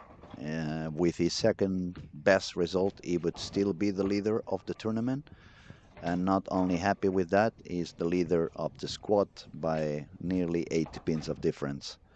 So definitely this kid is showing an amazing amount of skills and abilities to do so many different things with the bowling ball in hand. 3 and 4. Francois Lavoie now has got 2 spares and a turkey. A little bit deep in the pocket, so he leaves the 4 pin. But it's looking quite solid over there.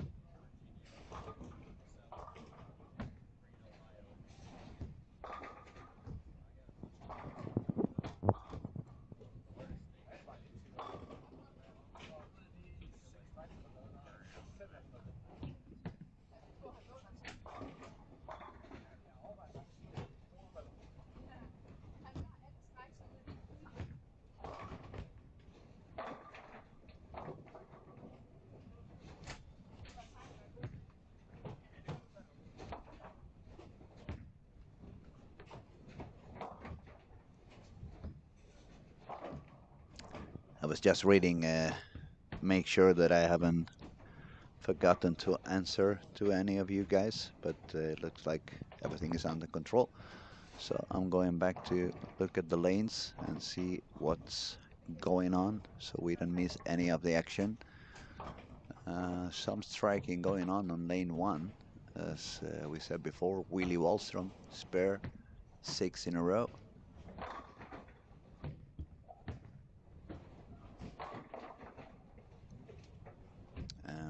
Team Stumpy in 7-8. 7 split 0, but then 4 in a row.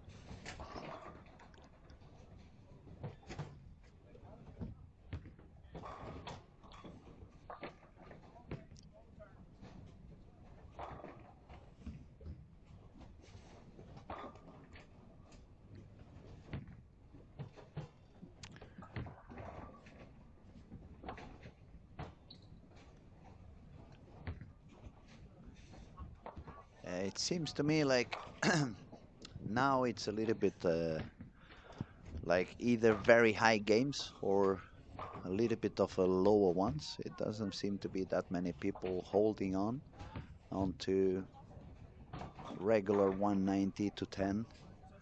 It looks like you're either going to shot to 40 to 50 or you're going to drop down to 160 or lower. It's a lot of open frames for some of the bowlers, and those who are not having more than 2 open frames is because they are striking a lot.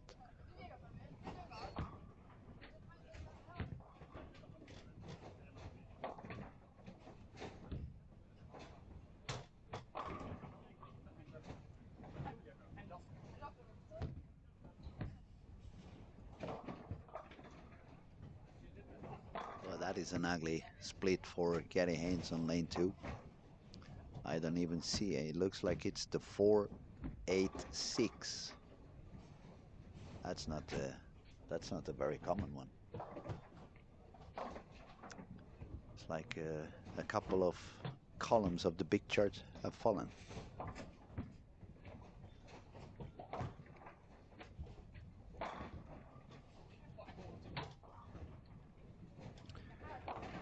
Yeah, the one thing I see a little bit different from what we saw maybe a game or a game and a half ago, I see a few bowlers trying to go a little bit stronger again, and stronger is not always better.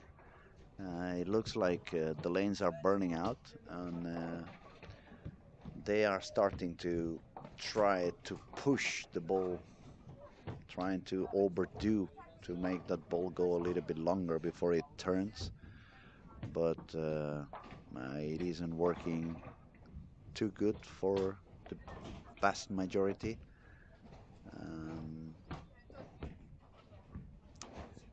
Okay, let's see what's Ethan doing now on lane 2. He's pretty much at the same spot he was. 10 board, lofting that urethane ball. Has just had a little bit of not so good carry as he was having before. It could be that the ball has grabbed a little bit of oil. It could be that that pair is a little bit different. Or maybe it had pushed a little bit of oil down compared to whatever he was doing before, so the ball's not really giving him the same carry or the same angle that he was getting on the previous games. Yet he gets the spare, so if it doubles, it's gonna make 205 on the 10 frame. Otherwise, it's gonna stay down on 190 something. But as I said before, it's not that he really needs the pins. He's already got more than a secure spot in the final.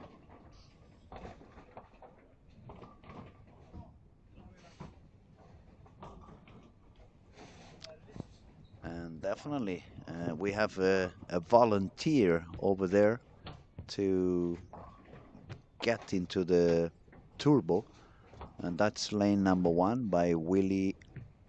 Let me see. Willie Wallstrom has got the spare and 8 in a row. That's already putting him on the 260s. Remember, Kyle Trop is at 267. I believe Nathan from Canada shot 269. So if Nathan was to drop down from the cut, that would be the score for the turbo. But if Willie strikes out, that's going to be a game of 290.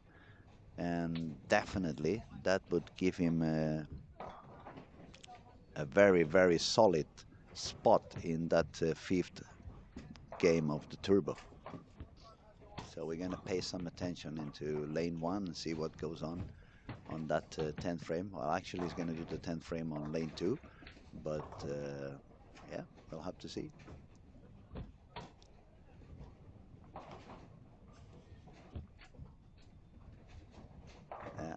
Not good. 9. So that needs to spare and strike to make 269. I'm not sure that's going to be enough. We cannot keep on talking. We keep jinxing everybody. They're going to fire me outside. So by the end of the week, they're going to fire the lane guy in one place and they're going to fire me on the other one. Not fire or like firing us from the job. I mean like they did with the witches in the 15th century. They're going to light some fire in our feet and get us tied up onto a post.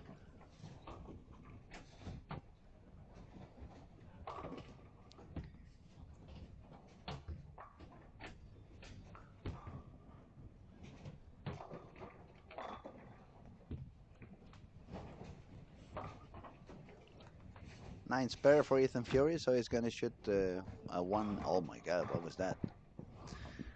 After 8 in a row, 9 spare, he puts the ball in the gutter. It definitely did not want it to stay on that turbo. 259 for Willie. Ethan Fury now doing the 12 frame with the reactive ball. Moved back to the inside area of the lane. 194 for him, 1144 overall after 5 games. He needs a 250 something to break that 1400 barrier that no one has managed to break yet. Now let's see, 73 over was Chase. Let me find Chase. He's bowling on 7 and 8, front 4, split, spare, strike. So surviving that one. Raymond Tees. I see Richard, but I don't see his brother Raymond. Let me look around. Raymond, where are you? Shh, put your hand up. Raymond Tees, yeah, also on 7 and 8. Sorry, I couldn't see him. 7 and 8. Strike, spare, double. Spare, double is working on another strike pretty soon. That would put him already on 20 something over. That would be good for Raymond, because as I said, 59 over. So if he manages to do like a 230, 240, it's going to put him very close to 90 or 100 over. If Joachim was right and the cut by the end of the week is around 80, 90 over, then you don't really need to do that much. But we will have to see. It's many scores, many squats to be bowled. I believe 80 over, 90 over, it's a little bit too low. I think it's going to be a little higher than that. Maybe not the 150 I predicted at the end of the week, but it should be at least 115, 120 over. There's a lot of good bowlers around and a lot of talent on the lane, so at some point the score should go higher.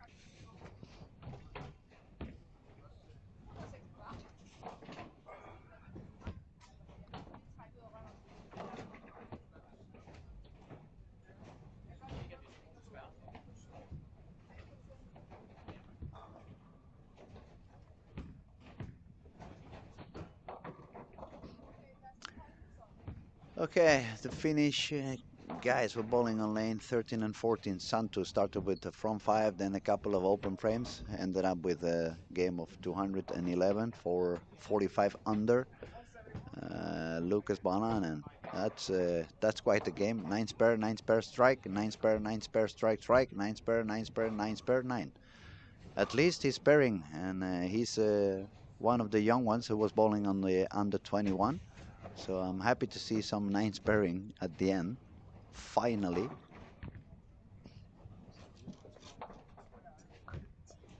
For some of them it looks like a phone number.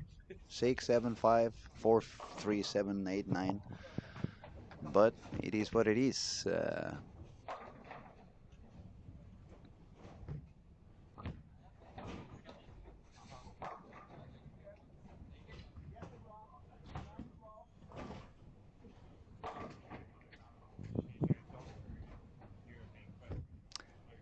So we are getting to the end of game 5. I'm gonna start to try to find people who is above par.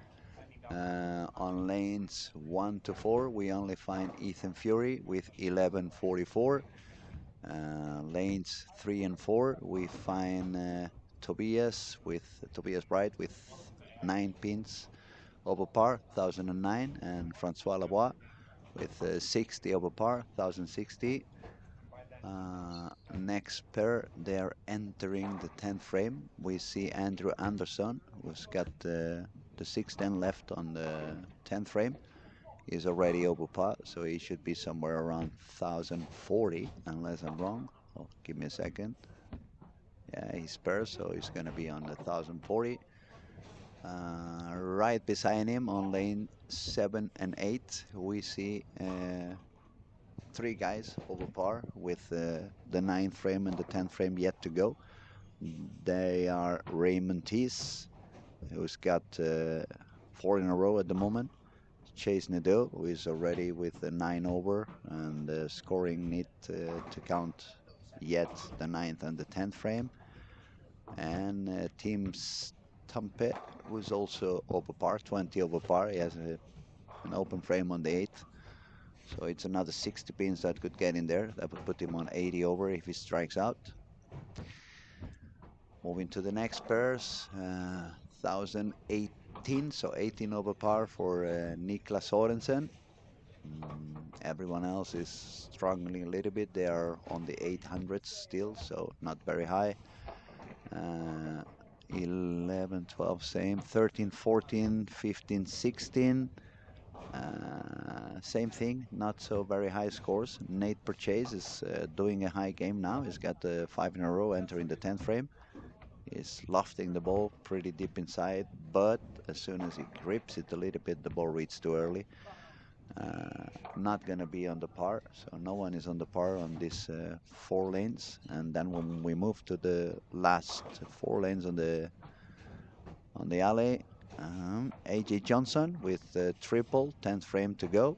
He's already 6 below the par, so he's going to be somewhere on 50 over par at least.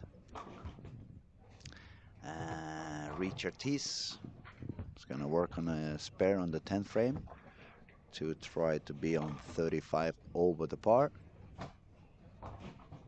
He takes the spare, so he's going to be over par. And lanes 19 and 20, there is no one who's going to be over par. So we had 16 bowlers above par after game 4, which was a little bit more successful than we have been witnessing during the week. But game 5 seems to be doing a little bit of damage on the field and on the scoring pace. As soon as the game is over, we will refresh the scoring and let you know if how is the pace and how many people remains above par. We have a question from Nick. What is the entry fee and what does first place get? The first place is going to get 165,000 Swedish crowns. That's approximately $17,000, more or less. Second place is 120,000. That would be about 12,500, I guess. Uh, Position 3 and 4, 90,000 Swedish. That's close to $10,000. And the entry fee, there was some early birds that were a little bit cheaper, but let me see. I got a few documents over here so I can find. I don't want to give you a price that is not correct. I believe it was 1,300. Yes, entry fees over here. On the early birds, the entry fees were 1,300 Swedish crowns, which is approximately $135. From yesterday, it was 1,500, which is about, let's make it easy, $150. Today's Thursday. The entry fee today is 1,600 to $160. And for the series of Friday and Saturday, it's 1,800, which could be translated to $180. Uh, it's a lot of people getting money. The total prize money is 1,314,000 Swedish. So we could, to make the easy numbers, we could say it's about 135,000 US dollars on prices. People from position 51 to 55, which is the lowest, who are going to get some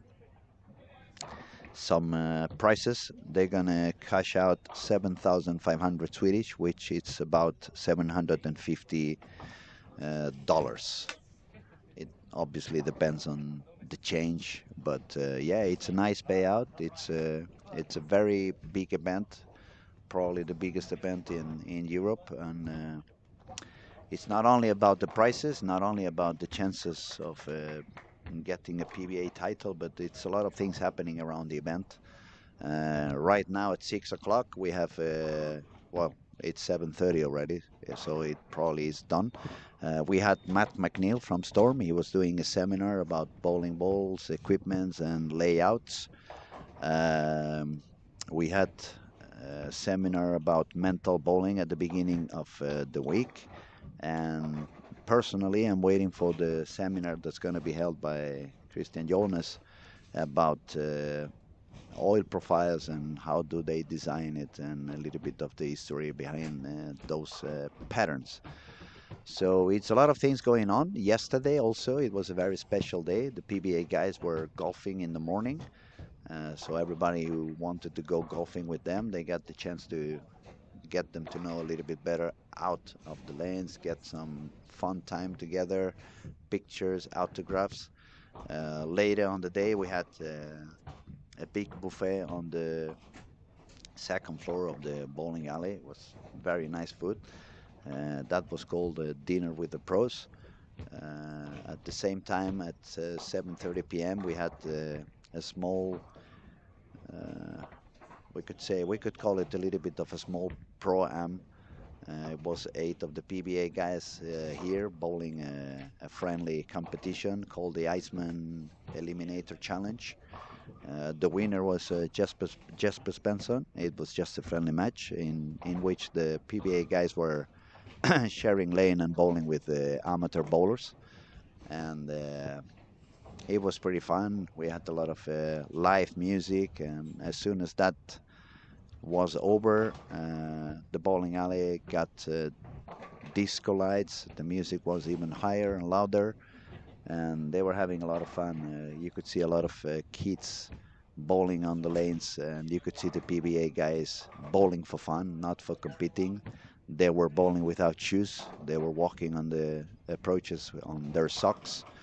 They had some competition between them and bowling left hand, right hand, one hand, two hand, doing all the funny things that they obviously gonna do when they are competing. So a little bit of going back to the childhood and the love we had for the game, and it was a very fun evening for sure. Okay, game 5 is over. Now we're gonna be refreshing the scores pretty soon, and I will update to every one of you. I will let you know how is the standing on these squads looking. And as I said before, it looks like it's been a little bit of a drop. We had 16 bowlers over par back then. Now it went down to only 12. 10, 11, and 12 are only 8, 8, and 9 pins over par. And let's see the ranking from the beginning. Ethan Fury, 1144, currently leading the squad. Raymond Tees from England is on second position with 1107. Number 3, we have Chase Nadeau from United States, 95 over. Number 4, Francois Lavoie with 1060. Number 5, Tim Stumpy, 58 over, despite the few single pins gone. It could be a little bit higher, but he's still fighting hard to accomplish. AJ Johnson, 49 over, 6th position on this squad. Andrew Anderson, 42 over, 7th on this squad. Raymond's brother, Richard Tees, is now 8th with 32 over. Niklas Sorensen from Denmark, 1018. Last game of the squad, the turbo is alive again. If someone shoots more than 267, probably 270 something would be quite okay to gain that spot into the final.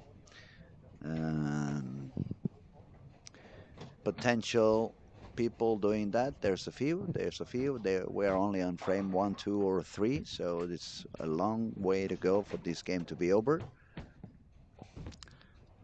People with chances to make it into the final by their score on the squad, I would say Raymond Tees, Chase Nadeau, and if Frankie finds a good spot for that last game, since he's 60 over, if he makes quite a high game, 260, even 250, that could be somewhere near the cut. But Nick is asking, is this a PBA event? Yes, it is a PBA event. It's the only official PBA event out of the United States at the moment. I have read something a couple of months ago. They might be doing something somewhere else. I don't remember for sure if it was Japan, Korea, or some of these, one of these Asian countries. But at the moment, this is the only official PBA event outside of United States.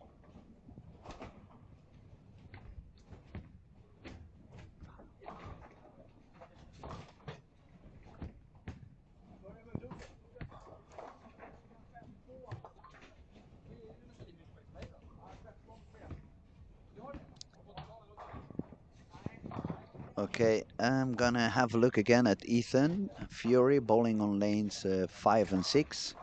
As I've been telling, for those who have joined us a little bit later on, Ethan is not only the leader of the tournament, he had the second highest score as well, so he would be number 1 and number 2 overall. And he's also leading this particular squad. And the funny thing is that he's approaching this squad in a complete different way than he did on the first couple of days. He managed to score really high when you were deep inside. He was bowling quite deep inside on the lane. Obviously, for this kind of bowlers, they want to get as much information as they possibly can, try to understand the whole of the lane, not just where it worked, but is there any other possible solution if I find myself in trouble during the finals?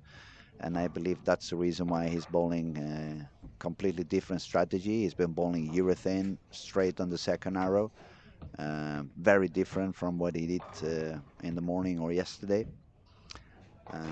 And if it stays like that, he's going to be the leader of the squad again. So I'm going to have the chance to make another quick interview right after the squat, and I'll make sure to ask if that was the reason why he was approaching this squat this way. Nick says, thanks, you're a good color commentator. Oh, thank you very much. I appreciate, buddy.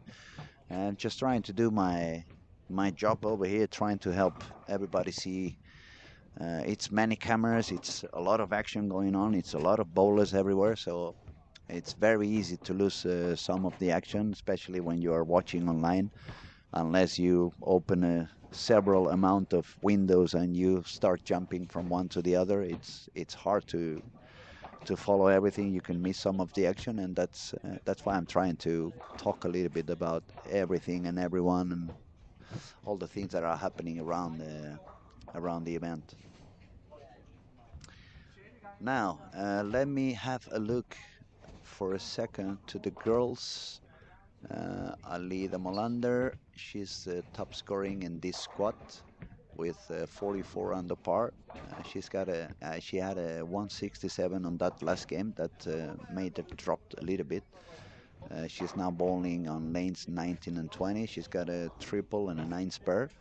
Um, there is a few people who can make their way into the final by different ways, not only by the total game scoring, but the two best over 50, the two best under 21, the two best turbos, some of the early birds. So that's why I was trying to have a look at what Alida was doing at the moment to see if she had any chance to get the scoring that the two girls who are sitting now on the top. But she would have to strike out. She's at the moment with where were oh, I just lost her. The two two top scores for girls, it's Emma Haltunen and Nora Johansson with 12.27. So yes, Alida definitely needs to strike out and make a game of 279. But if she makes a 279, actually, she would probably get that pass on the turbo as well. So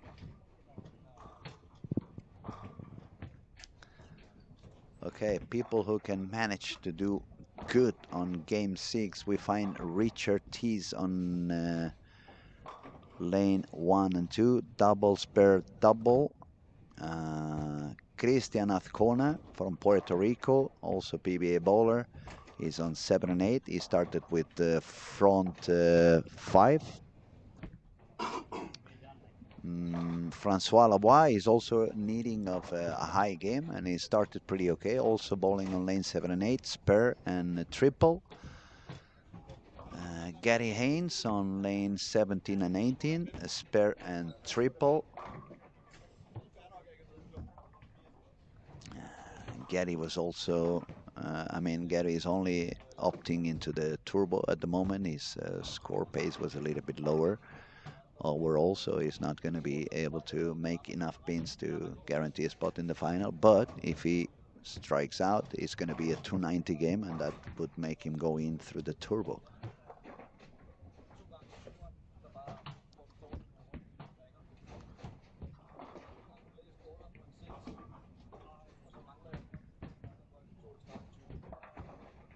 And it's not a good frame for Richard. He's on 1 and 2.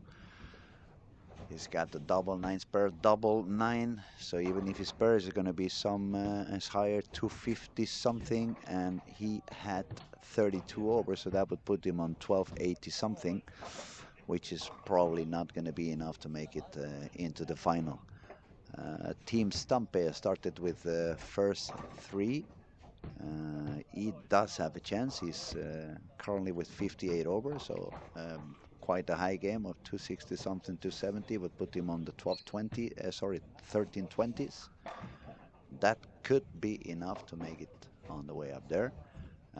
Raymond Tees, who was already with 107 over, also bowling on lane 3 and 4, double 9 spare strike, and he was pretty happy with that strike, so he's really fighting to get up there. Francois Lavoie on 7 and 8, spare and 4 in a row, also working to go on.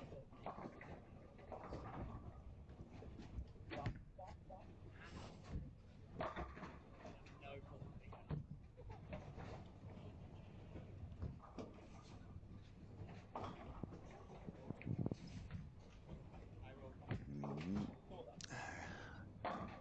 Now it's the turbo chance is gone for Christian. He just Christian Azcona. He just missed the single pin, so it was a front 5 9 miss. So that's a 268. No, sorry, 267, and that's already the score of the turbo. Still on, baby.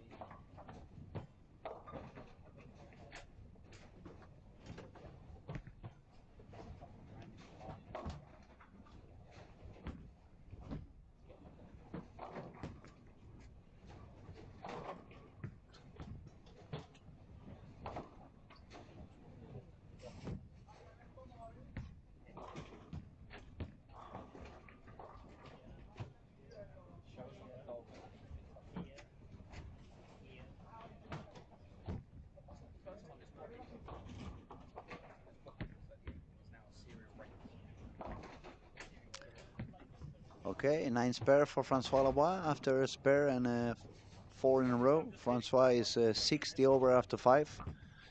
That would put him at the moment with 89 over, 5 frames to go. So he probably needs at least another 4 or 5 in a row to try to stay somewhere in the 1320s, 1330s. We will see.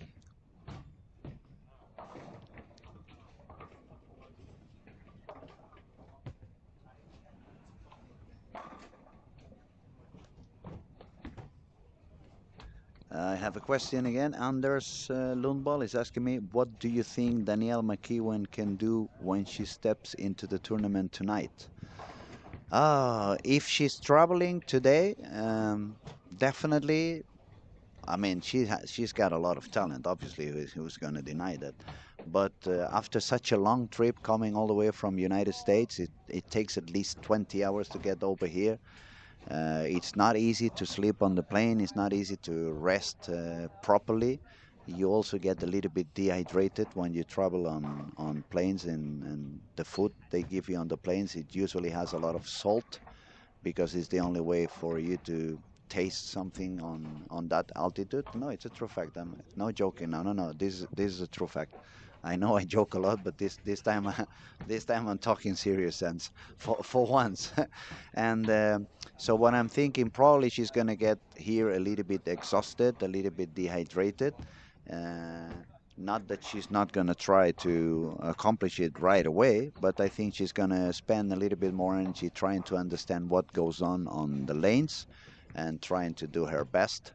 Um, it's not a very easy pattern for the girls. It's since the line is moving so deep inside, it's not easy for them to cross the heads. It's not common to see girls throwing the ball that fast in speed. Maybe Danielle finds a way to spin the ball a little bit more than she usually does to make the ball go a little bit longer and save a little bit more energy and entry angle. It definitely is going to be very fun to watch. It's definitely going to be very interesting to follow how she approaches this particular type of oil profile. But I couldn't say. Uh, I think it's not going to be her best squat. As I said, after a very long trip, it's very difficult to perform at your 100%.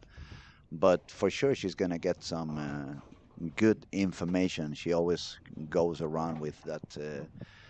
She reminds me a little bit of the professional golfers that they keep that big notebook on their pocket and they keep making notes on the different greens they golf during the season. And when they go back into that courses a year later or a couple of years later, they check on those notes they have. She does a little bit of that. She takes a lot of writing down while she bowls, so she doesn't forget anything of any piece of important information. But Anders, yes, I think it's going to be quite interesting to see that last squad as well and see what Daniel can do. Not only Daniel, it's going to be quite a few talented bowlers again. So, all right, let me focus again on the scoring. There were some people that had some chances to do okay. One of them is Francois Loab, bowling on lanes 7 and 8.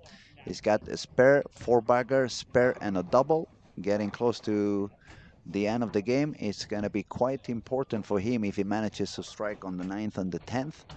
That would put him on 269 if he strikes out. That would be a final score of 1329, and that would give him a good chance to maybe get a spot in the final. It's hard to predict what is the final cut going to be. I'm starting to see more and more clear that probably it's not going to be as high as I said at the beginning of the week. I jumped into the pool by saying 150 over. My colleague Robert Anderson was doing commentary with me that day. He said 130 over. That could be more the number, so I'm going to lose the bet with him. That I hate, but that's the way it is. Uh, but for the next time I meet Robert, maybe he has forgotten and I don't have to buy him a drink.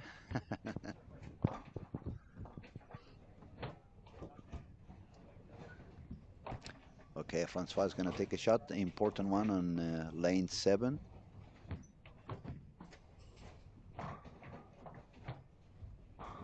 Oh, he nails it. He completely nailed that one. That was perfect. Now all the way to the 10th frame where he can get the job done.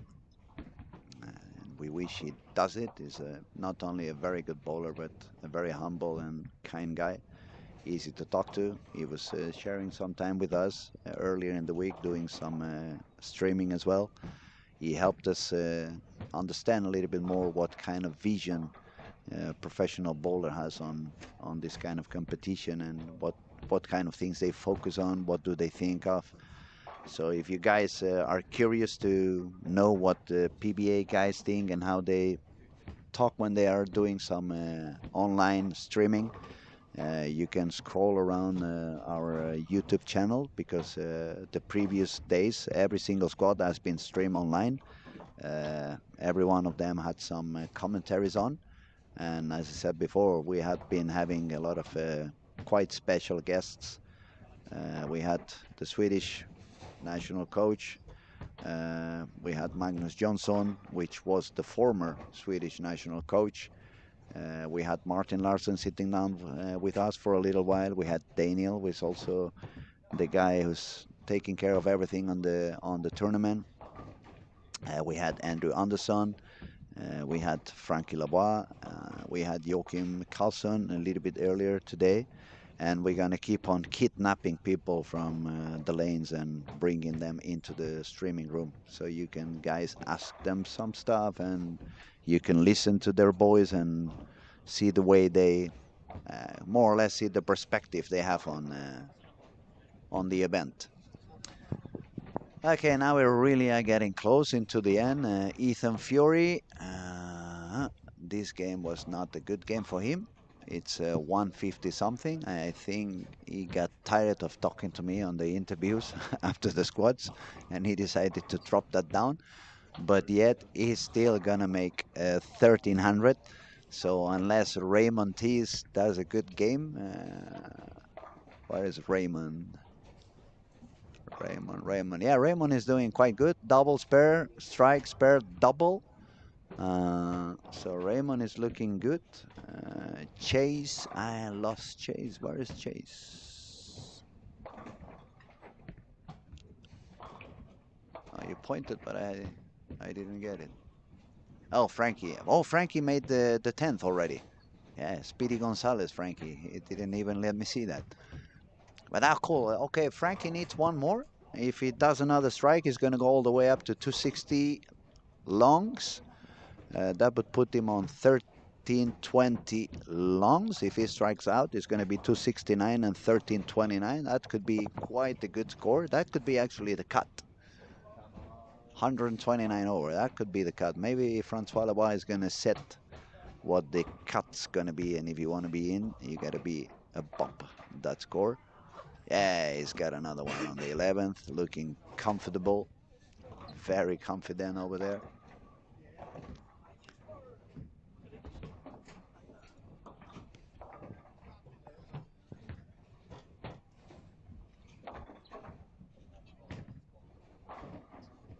Oh my goodness, yes. Chase just yeah, not gonna be happy about. He started with a spare and a double, and then it's a 6-3, 5-3, 6-3, 8-1. So maximum score he could get now is 190. He was with 95 over, so that would drop him down to 1285, and that I believe is not gonna be enough to make it to the final. 8 on the 12 frame for Francois Lobat. That's 267 for a total of 1327. There's a couple of guys a little bit delayed on lane 3 and 4. They are gonna make our dinner become a little bit delayed as well.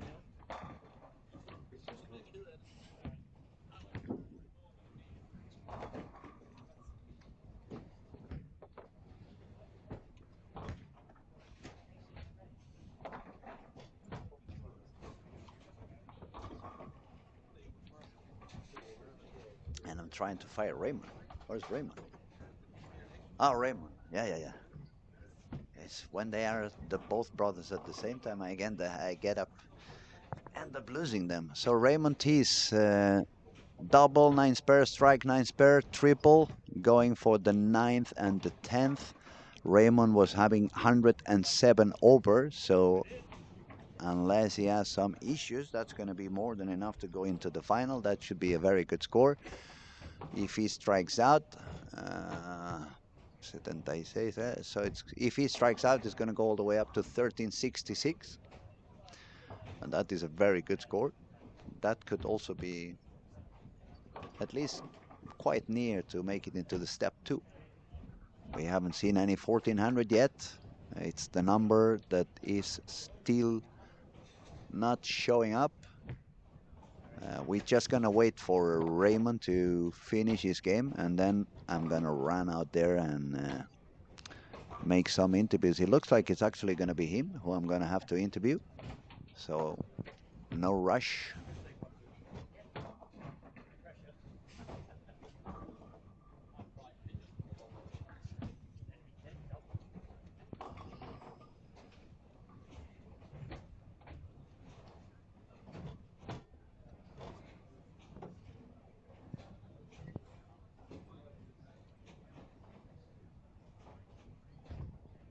Okay, important frame now for Raymond on lane number 4.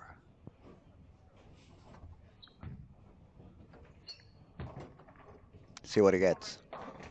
Oh yes, tripping the 4-pin forward. That's really a nice strike on the 9th frame. It's working on his way. If he strikes out, it's going to be 1366, 166 over for Raymond. He could, he would, yeah, he's going to lead the squad if he doesn't do anything wrong. Second position on the squad is going to be for Francois Lobat with 127 over. And Ethan Fury, he keeps shooting 1300s, like if...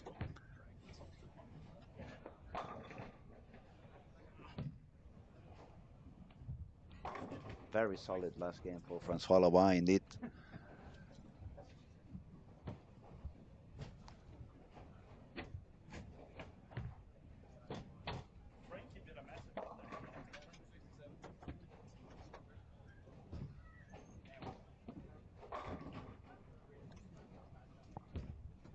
One frame to go.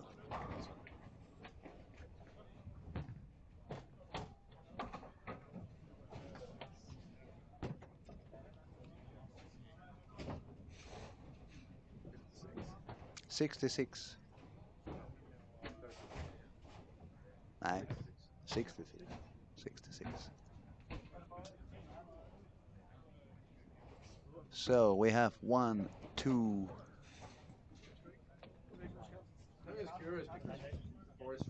He said he learned how to score a little bit faster. Raymond. Yeah.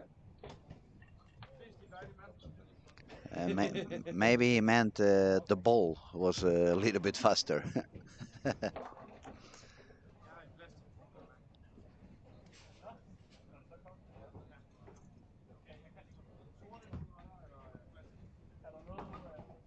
If he makes one more, he's going to secure his spot in the final for sure, 100%. But he wants to strike out to try to get as higher the score as possible to try to get it into step two directly. Let's see. He likes it, and he likes it even more when he gets the 10 down.